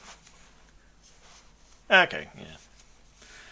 Yeah, I've been teaching myself bits and pieces through just YouTube, really. The YouTuber I watch, I think it's called Artisans of Vol. Blender is the pro. Yeah, okay, yeah. I think I know it is used quite a lot. I didn't know if there was anything that was better out there. Considering it was free software, one would assume that it probably wasn't the best out there. But yeah, it seems to work and does the job. Yeah, that's the wrong screw. Yeah. Yeah, I have heard it's used a lot in the entertainment industry, which makes a lot of sense. It does seem like quite powerful software.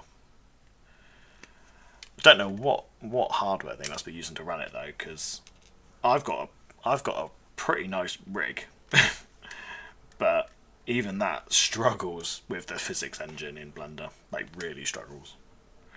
So obviously that's how I was doing the banners, using the physics engine.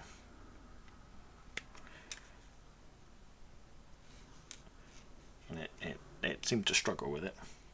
Did alright after it cooked. But yeah, it did seem to struggle.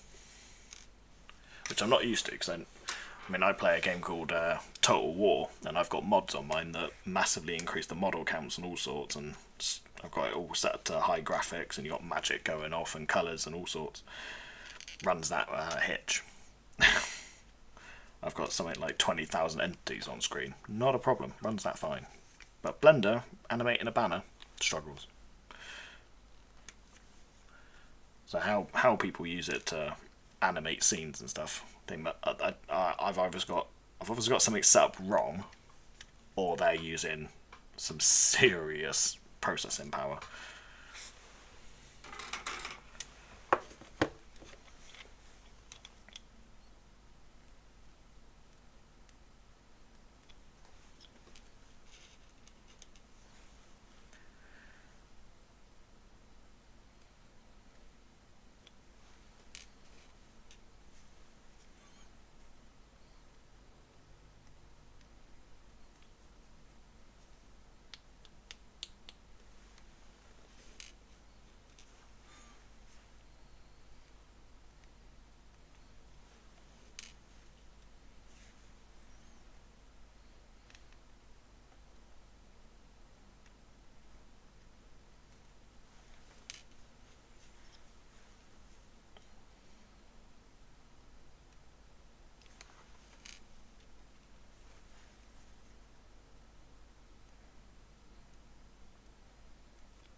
Trying to decide whether to move on to my next topic or wait. Oh, there you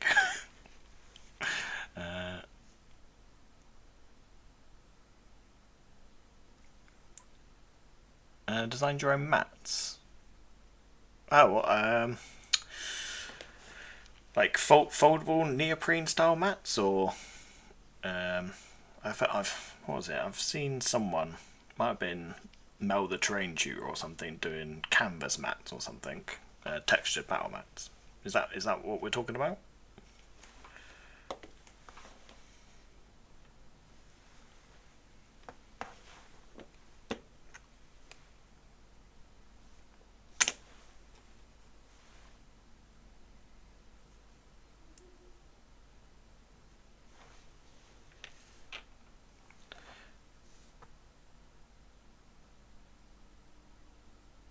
Okay. Is that expensive to do? Is that... I can't say I've ever seen a PVC mat, to be honest. I've only ever seen the neoprene. And the textured canvas ones. Gonna have a little Google now.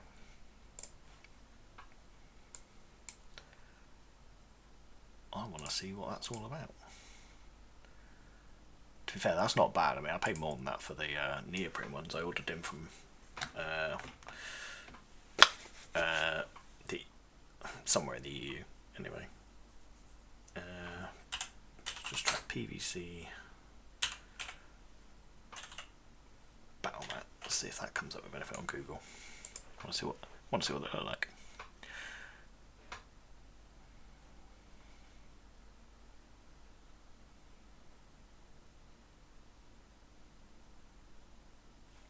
Okay, yes. I kind of know your feeling. When you move your body, you move your... I've got I work as a contractor at the moment for a fiberglassing company, but that's as and when I can do it, because I got diagnosed with fibromyalgia, so I can't do the physical work very much anymore. So I can only do bits and pieces here and there. So I don't have a full-time job at the moment. Although I am actually going for a job interview tomorrow, so that might change. But it's been a difficult few months having to figure out life without a full-time job for the first time in my life, anyway. Because I've got a project at the moment of making some terrain tiles, which I've started the process using some silicon moulding. But I ran out of money, so I haven't been able to continue that project yet.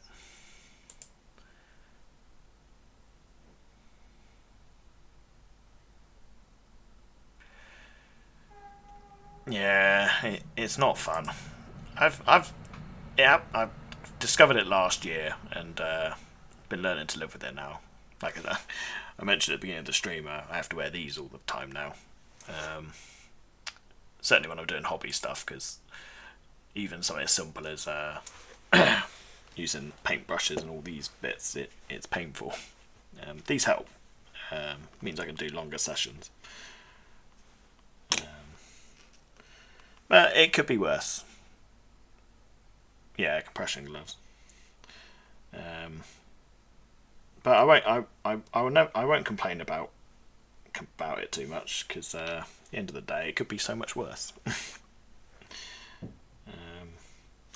I can still operate mostly normally,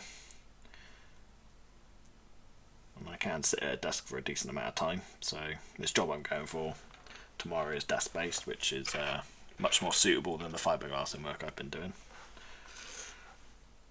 Which I can still do to a point. I mean, I did a site job a few days back, and it was hard work, but and I couldn't move for couldn't really move for a day the day after, but you know, do what you got to do.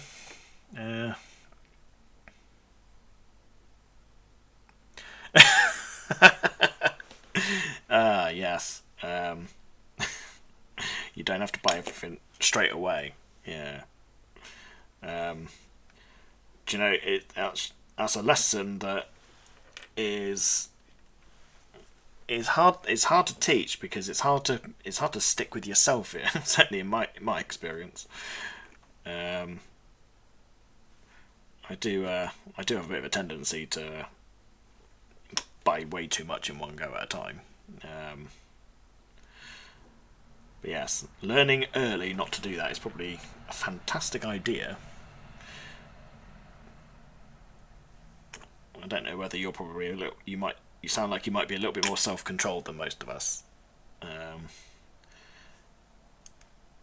But if you can teach them early not to splurge too often.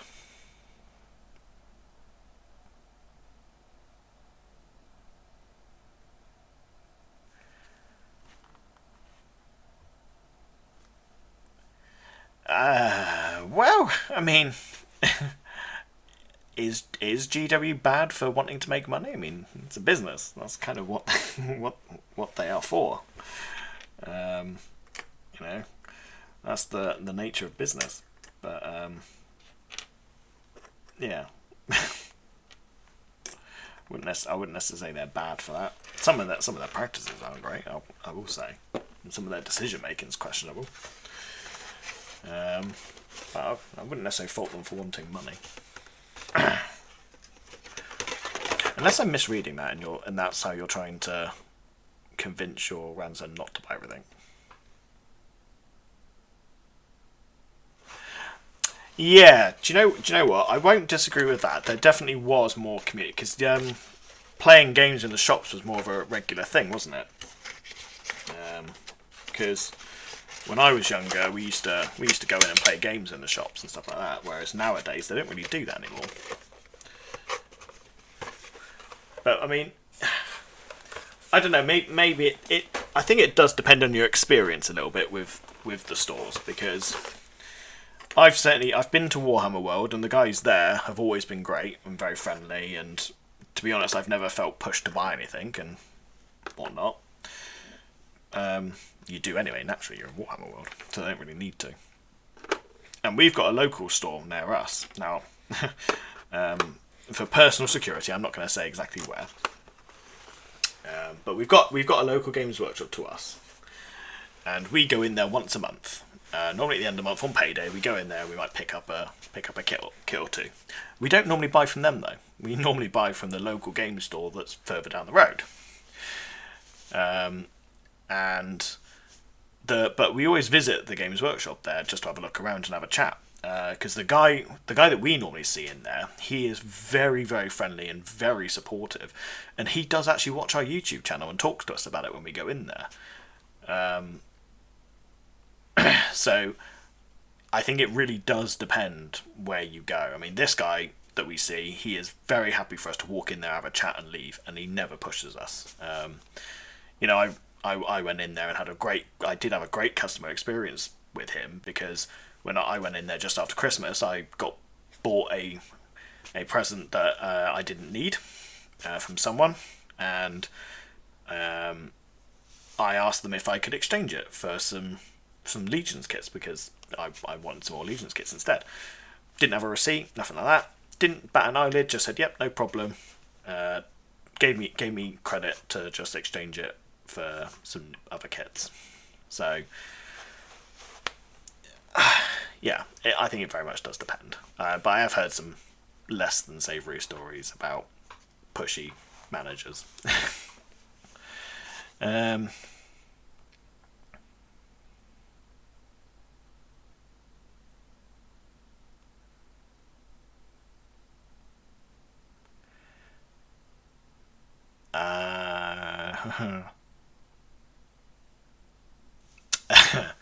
yeah, see, and I seen your story there. I agree with you. That is definitely shoddy tactics. Um, do you know? I totally understand from the story you're saying, especially when it's as someone as well. It's not even just you, because I think it probably you get more defensive about someone else. When it's you, you feel like, oh, well, I was an idiot. But when it's someone else, you feel like they've been cheated almost. And to be fair, I think you're right. He was cheated there, and I agree that that practice is wrong. And but I don't know that is definitely Games Workshop themselves. That's poor business practice, without a doubt, because it's quite misleading. I would argue that it would be, and I think you'd be right to argue that it would also be on the store assistant or manager or whoever to take it upon themselves to say to the customer, well, hang on, yes, we'd like you to buy this, but just so you know, there is an update coming very soon, and therefore this is not going to have any real value soon. Now, you do have to account for the possibility, and I don't know whether this is true or not, that Games Workshop themselves might be telling their employees not to do that, and therefore they could be risking their jobs by doing that. I don't know how that works, or whether that is something they are allowed to do or not, but it's something you do have to consider, I think, potentially, that they might have their hands tied. And with the best will in the world, fleecing you for 30 quid is not worth them losing their job. And I don't think that's something we could expect. However, if that's not the case and they aren't told that they can't do that, then yes, I would say they do have a moral obligation probably to make you aware of that.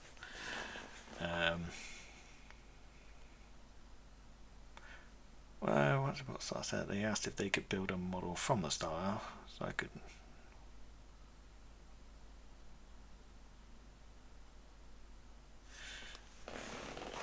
Yeah.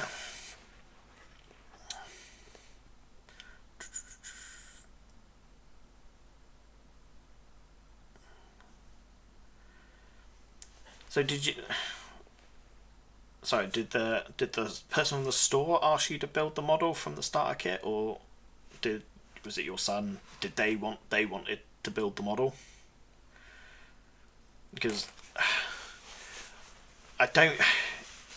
It's kind of an accidental lead on from the previous point at that point, because if your son asked to build the model from the kit that you had just bought, you can't. I don't feel like you could argue then that that's their fault after the point that they couldn't take it back because it was not a complete kit. But if the original point where they should have made it clear that it was an invalid box, so to speak, beforehand, then that would have never been the issue in the first place. So I think you're right to be annoyed, but I think that second point is just compounding the first one rather than being a direct issue. If that makes sense, and I'm explaining that well enough.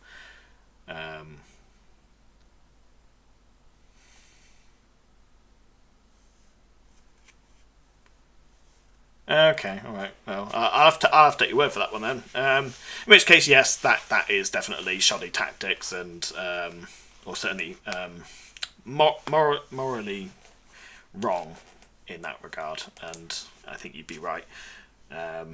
I wouldn't. I would argue though, and this I'm not defending everything GW does because some of the stuff they do, but in that instance, I think that was the individual, not Games Workshop, because I know for a fact that not all of them are like that.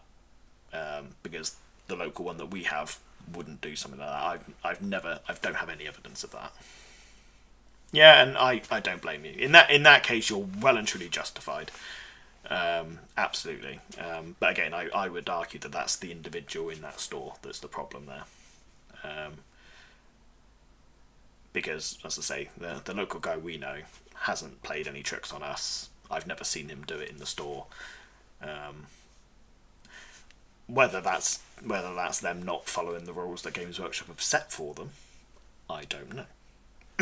And I never will know. But clearly there is some leeway for the colleagues not to do that, because this one doesn't. That one did. Whether that's a Games Workshop mandate or whether that's just the fact that that particular salesperson was, shall we say, nefarious, I don't know. But yes, your experience, I definitely could understand why you'd be soured by that experience, without a doubt. And you definitely have every right to be angry about that, without a doubt. I wouldn't be happy. Definitely wouldn't.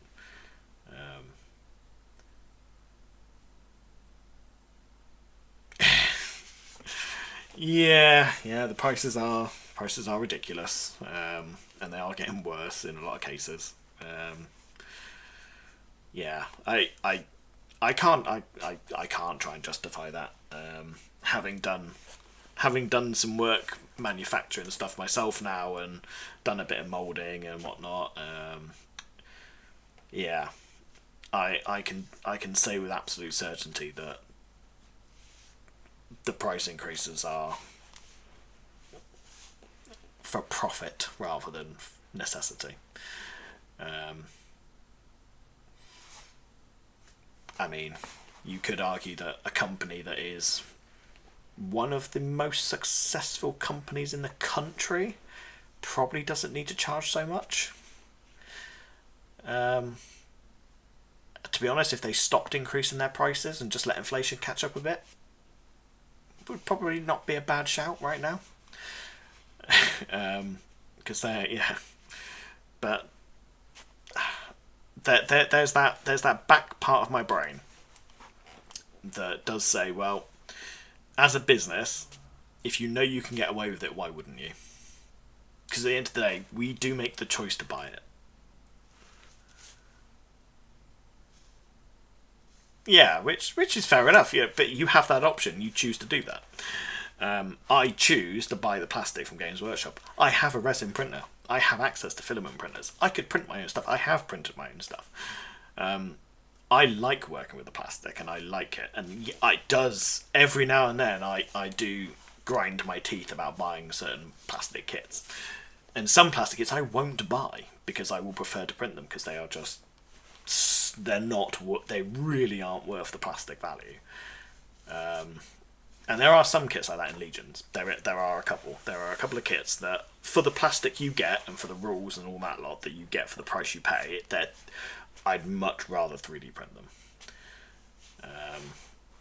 So I do. So I do a little bit of both.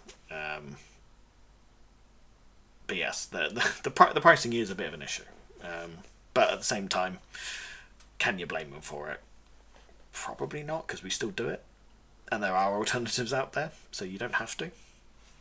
And yet they're still making more money than most other companies in this country right now. So whatever they're doing is working. Certainly working for them.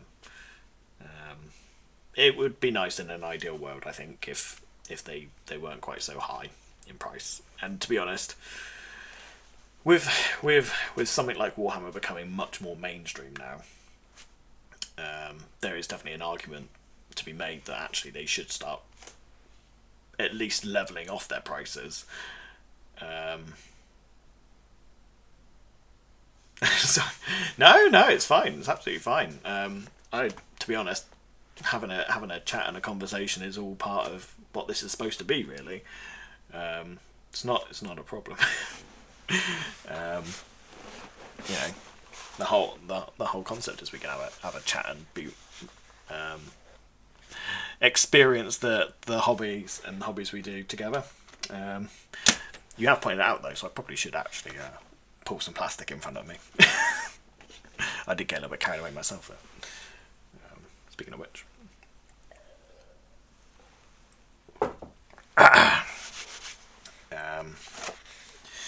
yeah, so hope, you know, as I was sort of saying, the with the move to becoming more mainstream with you know, the Henry Cavill TV show and what's going on Amazon. Oh, hang on. Have you and your friends decided to make your own game? Short answer, no. We haven't, so to speak. I think it's definitely something that we've spoken about. Certainly, two of us have contemplated the idea. But certainly for the foreseeable, for now, it's not something that we're going to invest time in. But it's something we probably would look at in the future. It's definitely something I would be interested in doing in the future. But for now, we're quite happy to play within the systems that we're familiar with. But we don't make our own game, so to speak. But we do make a lot of changes and amendments and house rulings and stuff. So for Legions, for example, I've actually started writing brand new missions and objectives for the game to make them a bit more narrative focused. So I think I've got 4 missions written at the moment and a whole new scoring system set up, which is designed to tie into the way the missions work. So that's quite fun, and we've looked at sort of our own little house rule system as well to change some of the rules that we don't like or we think need to be updated or feel a bit out of balance. So that's the closest we've come to for the time being.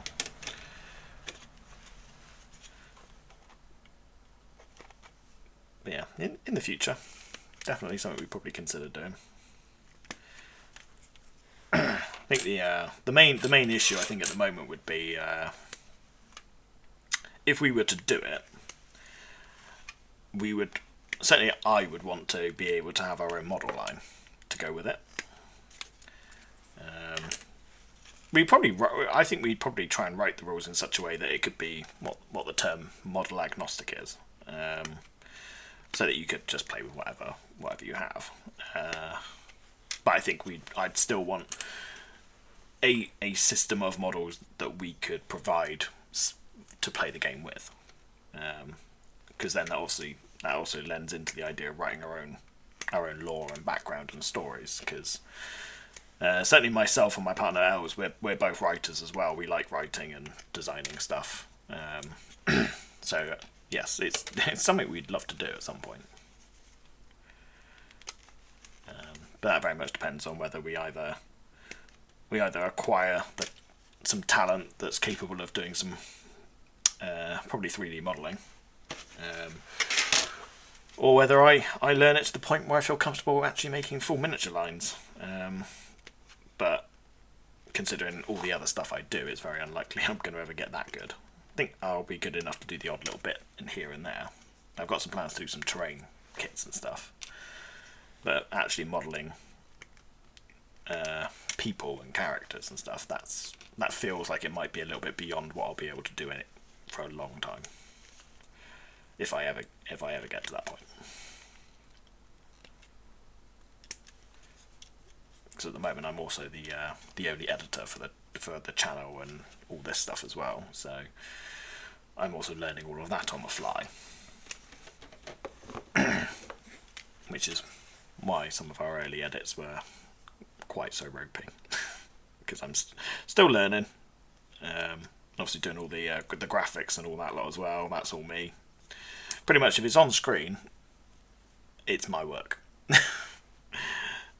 So I've had to learn how to do all these things myself. The rest of my team kind of they join in for the games and the chats, but if it's on the screen and it's not someone talking, it's probably what I've made.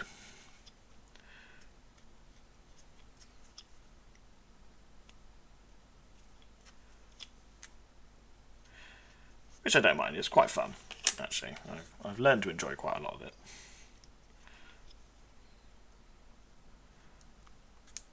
Editing is quite time consuming though. It's the only thing I will say.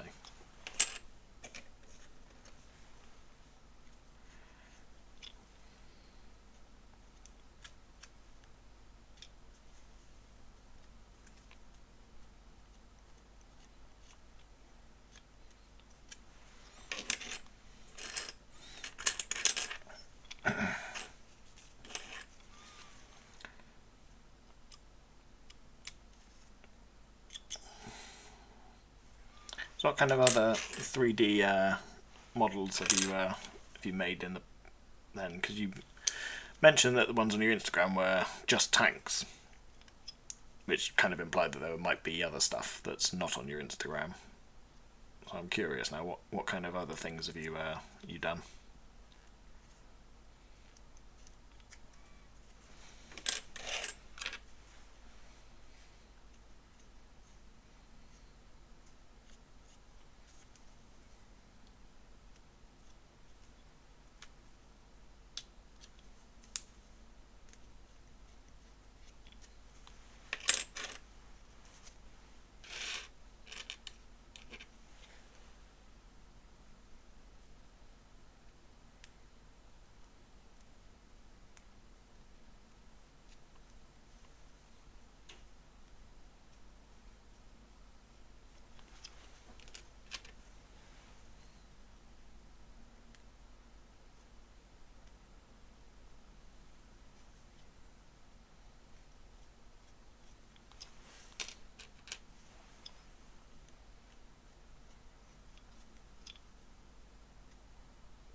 Obviously, you might be typing as a response, but I feel obliged to try and talk a little bit during the waiting times, just so that it's not boring for when I put this on YouTube. Oh, here we go. Though, what have I done? Is made 6 variant turrets, a turrets APC variants, anti-tanks, battle tanks, missile launchers, self-propelled gun turrets for each of my 25 ranges. Don't remember seeing that many. Maybe I wasn't paying that much attention. 6 different turrets which fit on 2 different bodies. One for. Okay, cool. So you got so you got like a standard chassis essentially, or chassis maybe, or different turret bodies. I'm guessing with different options, and then 2 standard chassis. I think I know what you're saying. Yeah, so you got a basic design, one that's more APC based, one that's a tank. Yeah, and then you got various turret options. Okay, that's quite cool. Yeah, that's modularity is definitely the way to go. I think people appreciate that more as well.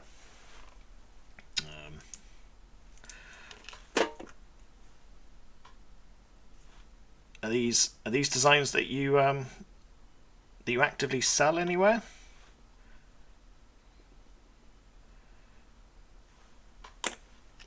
It's probably worth asking actually. What scale are they made for as well? I mean, because you've mentioned a few different scales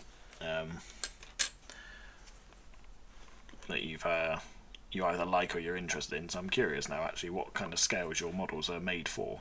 So I'm assuming they're made for printing.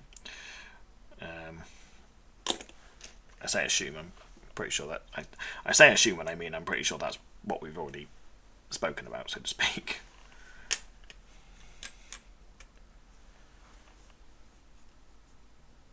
Okay, so they are made. So have you got different versions of them which are specifically tailored for those scales, or are they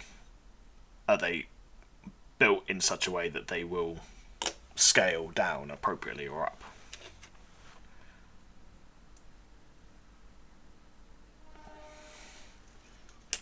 So stuff like tanks and stuff can potentially scale down reasonably well.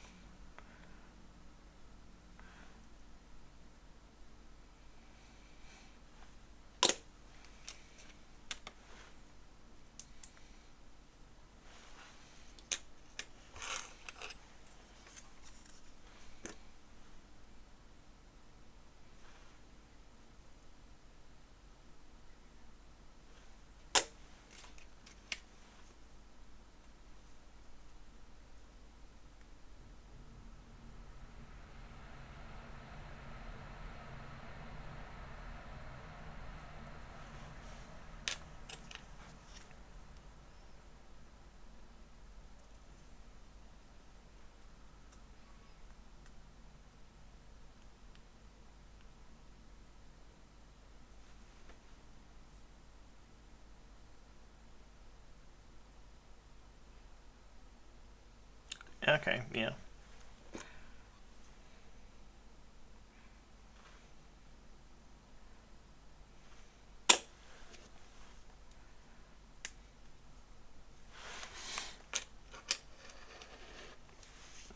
Yeah, so you're building into a niche there, which makes sense.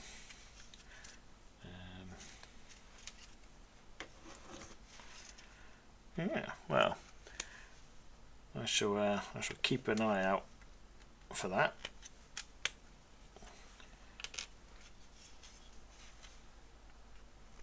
You never know. One day, I may potentially even have them on one of these streams one day.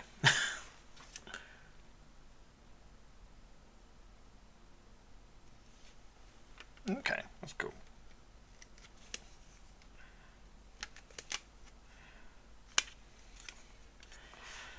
Yeah, like I said, potentially. You never know. Potentially could have a look at that on the channel at some point, or on a stream.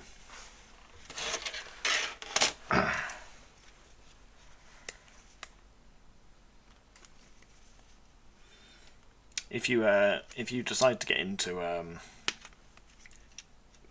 if you do end up getting some Legion kits and whatnot, and you paint them up, please feel free to send them to us, some images, because we're looking at doing like a community section to our podcasts where we can post up and show off people's work from the previous weeks. I mean, we're slightly modifying our format for the podcasts, but I'm thinking of adding in a little section to hopefully show off people's work from our little community, and obviously share that with ours as well, and spotlight stuff. Oh.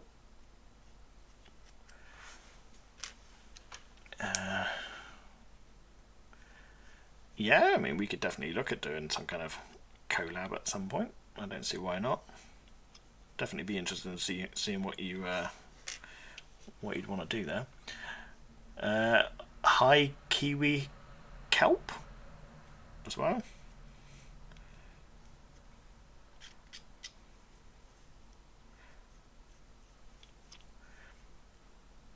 Assuming I didn't butcher that name, of course. Well, you've just missed a set of building some Legions Imperialis Sakaran battle tanks for a new upcoming project. If I can find them, let's just quickly show them. There we go. Just built a couple of those up, and then currently working on some Solar Auxiliary Dracosian transports for my own army. So I've actually got I've taken it upon myself, so to speak, to help my partner get her Night Lords army on the table. And by help her get her Night Lords army on the table, that means I've got to build and paint her entire army. So, using some streaming time to get started on that.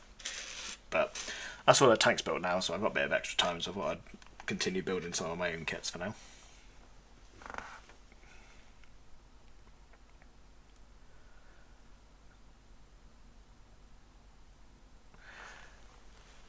Have I heard of Beasts of War? That rings a bell. That's as far as it goes. It rings a bell. Which probably means I've heard of it somewhere down the line. But I can't honestly tell you where.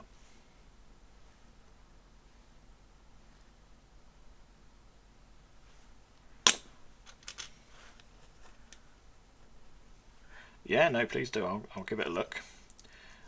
I won't look at that one on on the stream this time though. I will check that out afterwards. That sounds like that's just come through.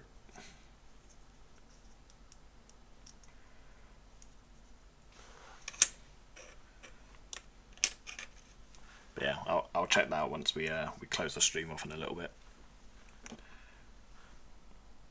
I probably should focus on getting some of these things actually finished.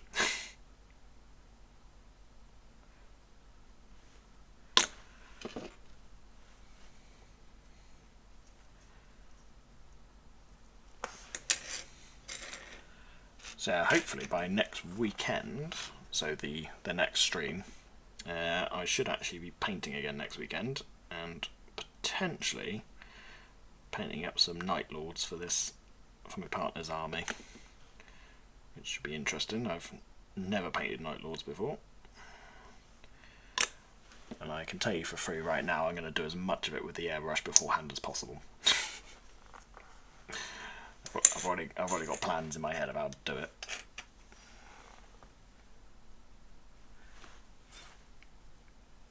Again, that rings a bell.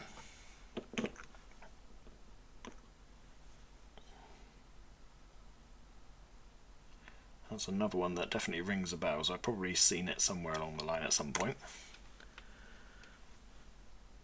I'm not quite sure where or what I would have seen that for though.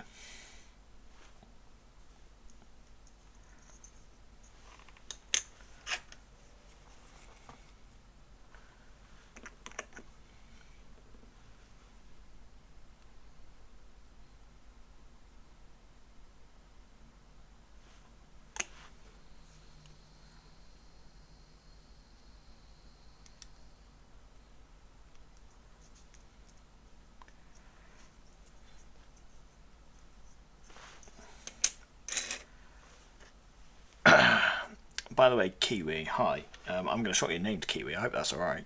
If it's not alright, tough, because I'm going to.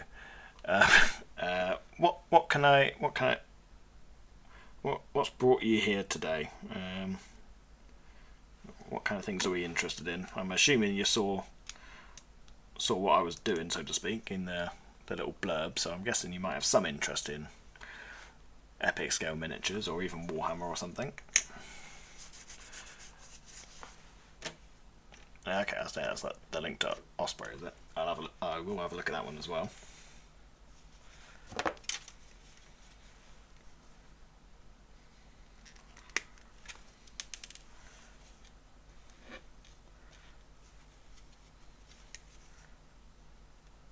That'll be something that I'll have a few links there to look at when I'm taking me post-stream break, which I'm always thankful for, because quite frankly I've completed YouTube now. Well, I say completed YouTube, obviously we're trying to add stuff to YouTube, but I've run out of a lot of things to watch for myself at the moment.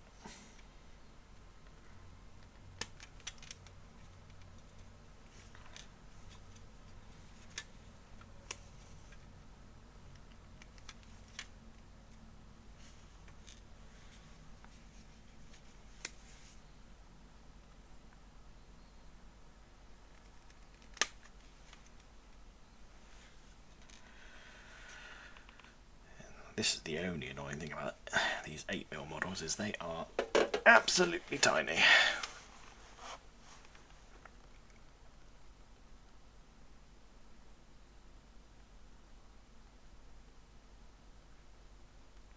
Okay, fair enough.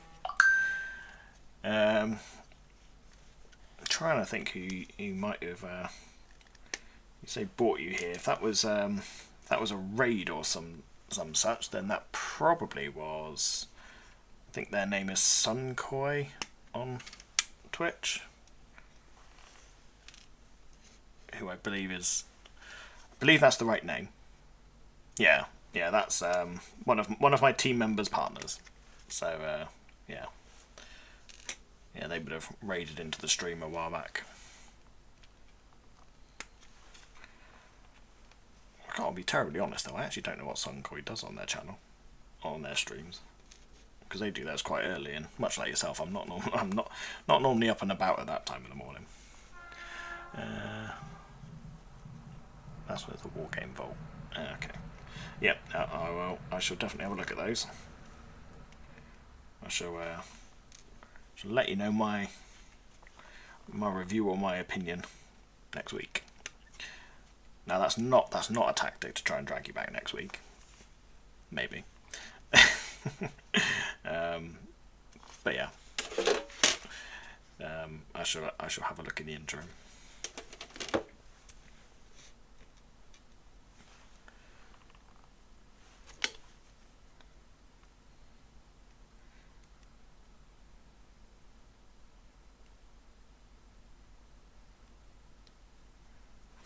I get really paranoid with these tiny bits because the amount of times I've dropped them. Touch wood. I've always found them again, but one day I'm going to drop one of these tiny bits and I'm never going to find it again. And then I'm going to be very annoyed. And I will be honest, I will probably mute the stream as I start expletives without end.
I don't know if it was. I think it was last weekend. So I'm just thinking because it's coming up towards the end of my usual streaming time.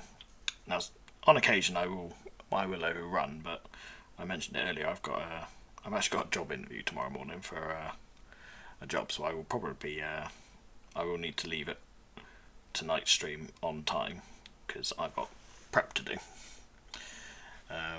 But at 5 o'clock last week's stream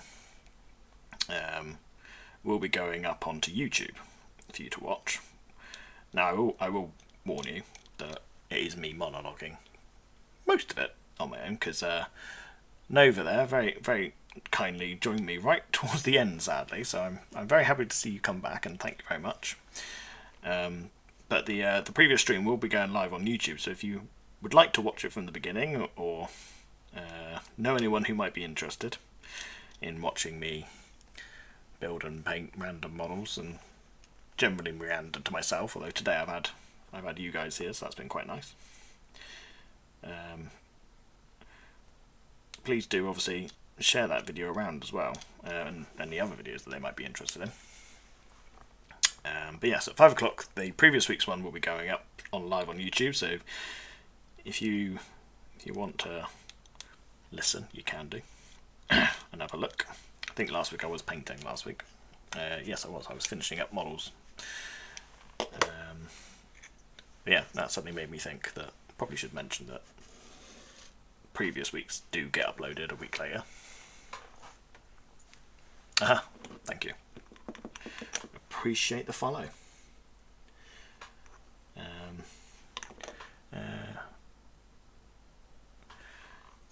So the models themselves, generally speaking, really good. Some of them are, like these little bits here, these are really, really fiddly. So you take the rough with the smooth on some of them. But as a general rule, there we go, that already pinged something away. As a general rule, they're quite good. Nope, I can't do it with that. These more fiddly bits, as I say, are less good. I've put that on the wrong way around. Quickly, for that set. So there we go. Saved it. We're good. Of course, my fingers don't want to. There we go. Okay, we're in. We're safe. Yeah, no, generally these are quite good. And these ones seem, this particular kit, by the looks of it, has quite a few little pieces, which might make it a little bit more laborious. But these ones I did earlier off stream, these guys, these were really, really easy. Big chunky bits of plastic for small models. So they get into cover really quickly. Like the smallest part on that was that hatch there, and it's actually got like a deep insert, so it's not that small really. So they were really easy. But yeah, most of the Legion kits are very good. It's only when you get these, I don't know why, but they decided to do these really tiny little tubes, or I don't know what you call them, exhausts maybe. That's the only bit that's probably difficult, because they are small contact points as well as being small parts. But hey ho. Yeah, they are wonderful models. Have I got?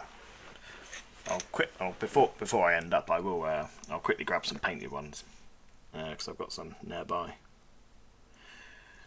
which you may well have already seen on the socials and stuff. But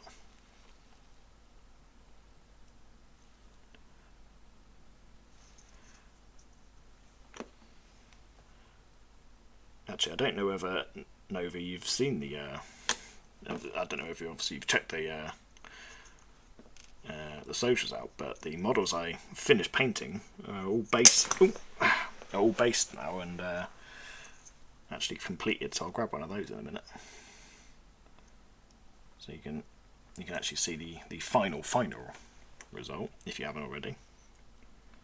And I'll do it on the camera anyway, because it might be nice for anyone who does decide to come back and watch this.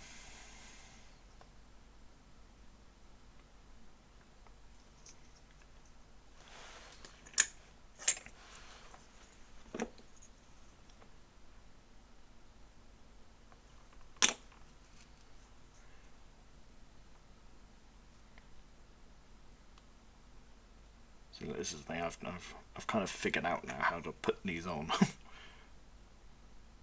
in a way that I find comfortable, so they're actually becoming a lot easier now. Those first two were a little bit of a pain, but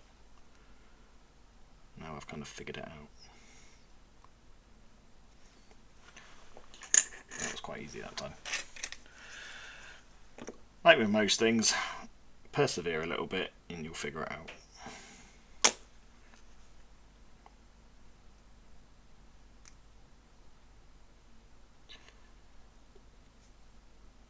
Also, we were mentioning about the cost of models and stuff like that earlier. I was saying that there are some models I'm happy to buy the plastics for, and some I will 3D print.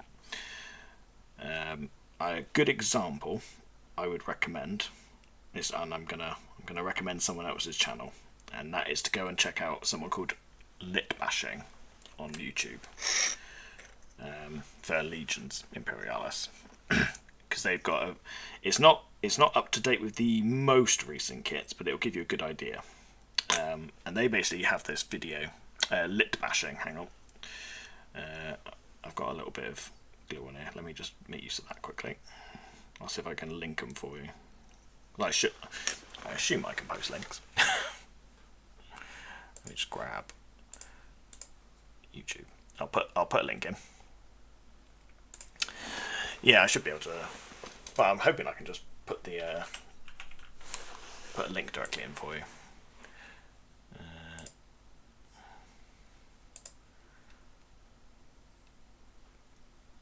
Share channel, copy ID, paste that in there. Hopefully the bot doesn't stop me from doing it. No, that's just an ID. That might not be enough. Hang on. Grab the URL. That's much more sensible, isn't it?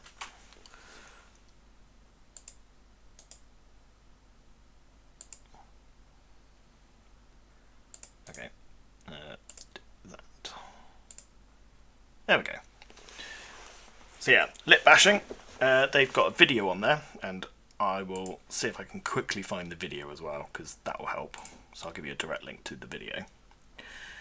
But they've got a breakdown basically of all of the kits, and they explain basically how they compare for value. In terms of basically how many points worth of models you get for the pound you spend. So it gives you a really good idea. Here you go, found it straight away. So if I paste that in there, that's the actual video. So if you check their video out, it's very good. It breaks it all down, tells you how much plastic as well as how many points you're getting in game terms for the amount of money you're spending. And you can kind of decide from that. That's what I've done basically, is I've decided, right, where's my cutoff? You know, if it's below this points per pound, then I'm 3D printing it. If it's more than that, I'll buy the plastic. So yeah, it's a really good video. Check that one out. And they've got some good stuff on there as well if you're getting into Legions. Some good stuff. Some's not really of interest to me, but you might find it interesting. But that is a particularly good video. I use that as my gauge as to whether I'm going to buy the plastic or whether I'm going to print it.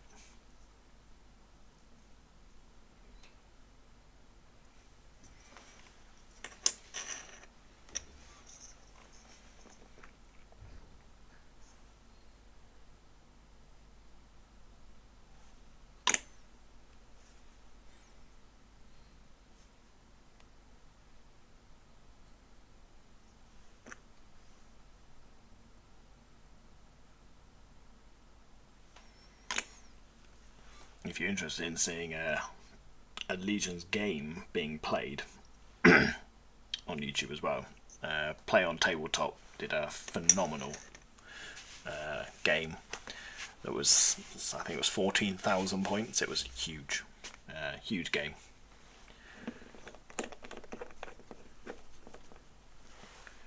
And their stuff is very good. I'm not ashamed to admit Play on Tabletop are the benchmark for what I want my channel to be over time. Right, let me just see if I can grab one of those models from last week. So we will be closing out shortly. This is my little box. Let's grab that one.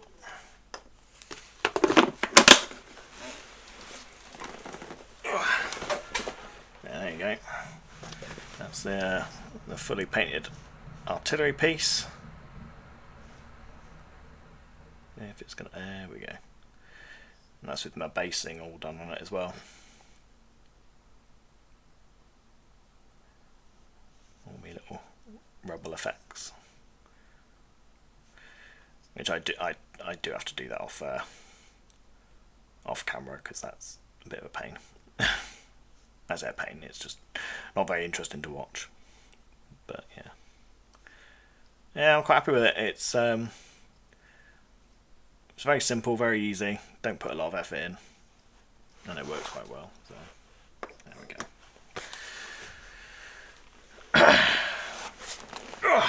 Right, so I'm probably going to wrap up there because there's not much. I'm not going to start clipping out some more stuff on the camera for the sake of 2 minutes. So what we'll do is I'm going to swap over to the other camera. So there we go. Just realised I've got some stuff up there in the background. I need to get a new display cabinet, I think, with a bit more in the background maybe for me to sit in front of. But yeah, anyway, thank you very much for joining me, and thank you very much Nova as well for coming back from last week. That was much appreciated. Hope you enjoyed it. Good, I'm glad to hear it. So hopefully I'll see you again next time, or whenever you are free. Obviously, no, there is no obligation. But if you're around, please do drop in. I'm sure we can chat about some more stuff. Like I said, if all goes to plan, I shall be painting next week, and I shall be painting some blue armoured Space Marines. So that should be interesting, and brilliant. That does help at the same time as me then. So hopefully, we'll do some blue Space Marines, and maybe I'll have a go at doing some lightning bolts on some armour panels, which I'm not looking forward to. I've got to be honest. I'm freehanding is something I dabble in. I dabble. I can't say I'm very good at it, but we'll see. It's whether I want to go to that much effort for someone else's army. I'm going to have to because it's going to be on my channel. Yeah, feel free. Definitely have a look. We can potentially. I can. If you want to send them across, I might print some up and maybe I'll have a go at painting something. Well, I'm English, as you know. I'm never going to say no to that. Yeah, sure, no worries. I'll have a look and see if I can print something up maybe, and maybe chuck that onto the stream as well. I'll paint something up. Could be quite fun. Yeah, no idea what I'll paint it up as though. So it depends what you send me. I might have to see if I get some inspiration. But unless you've got an idea, maybe I'll just paint from your idea. We'll see. Yeah, that sounds like fun. Sounds like a cool idea. Right. Well, that is pretty much it. Like I said, the previous week's episode will be up on YouTube at the close of this video. Obviously, if you're watching this in the future, that'll already be up. And this one will follow on as well from next week's stream as well. So the idea will be that I'll do my 3-hour stream, give or take, and then the previous week's releases at the end or the close.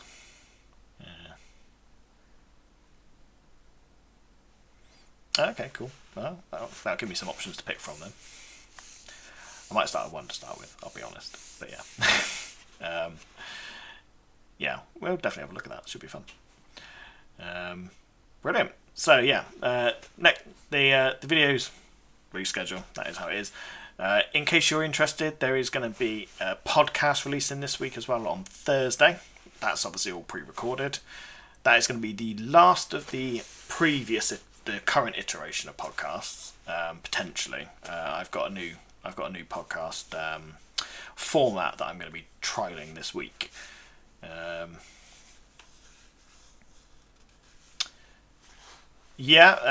Best places will be probably Instagram. We do have a Facebook account as well. I've got to be honest, I hardly ever look at it, so it's probably not the best place. Instagram is probably easiest for now until we eventually move into getting Discords and stuff set up. We do run TikTok as well, but that's an option if you use that as well. I look at both of those pretty much daily. Normally post on there daily as well.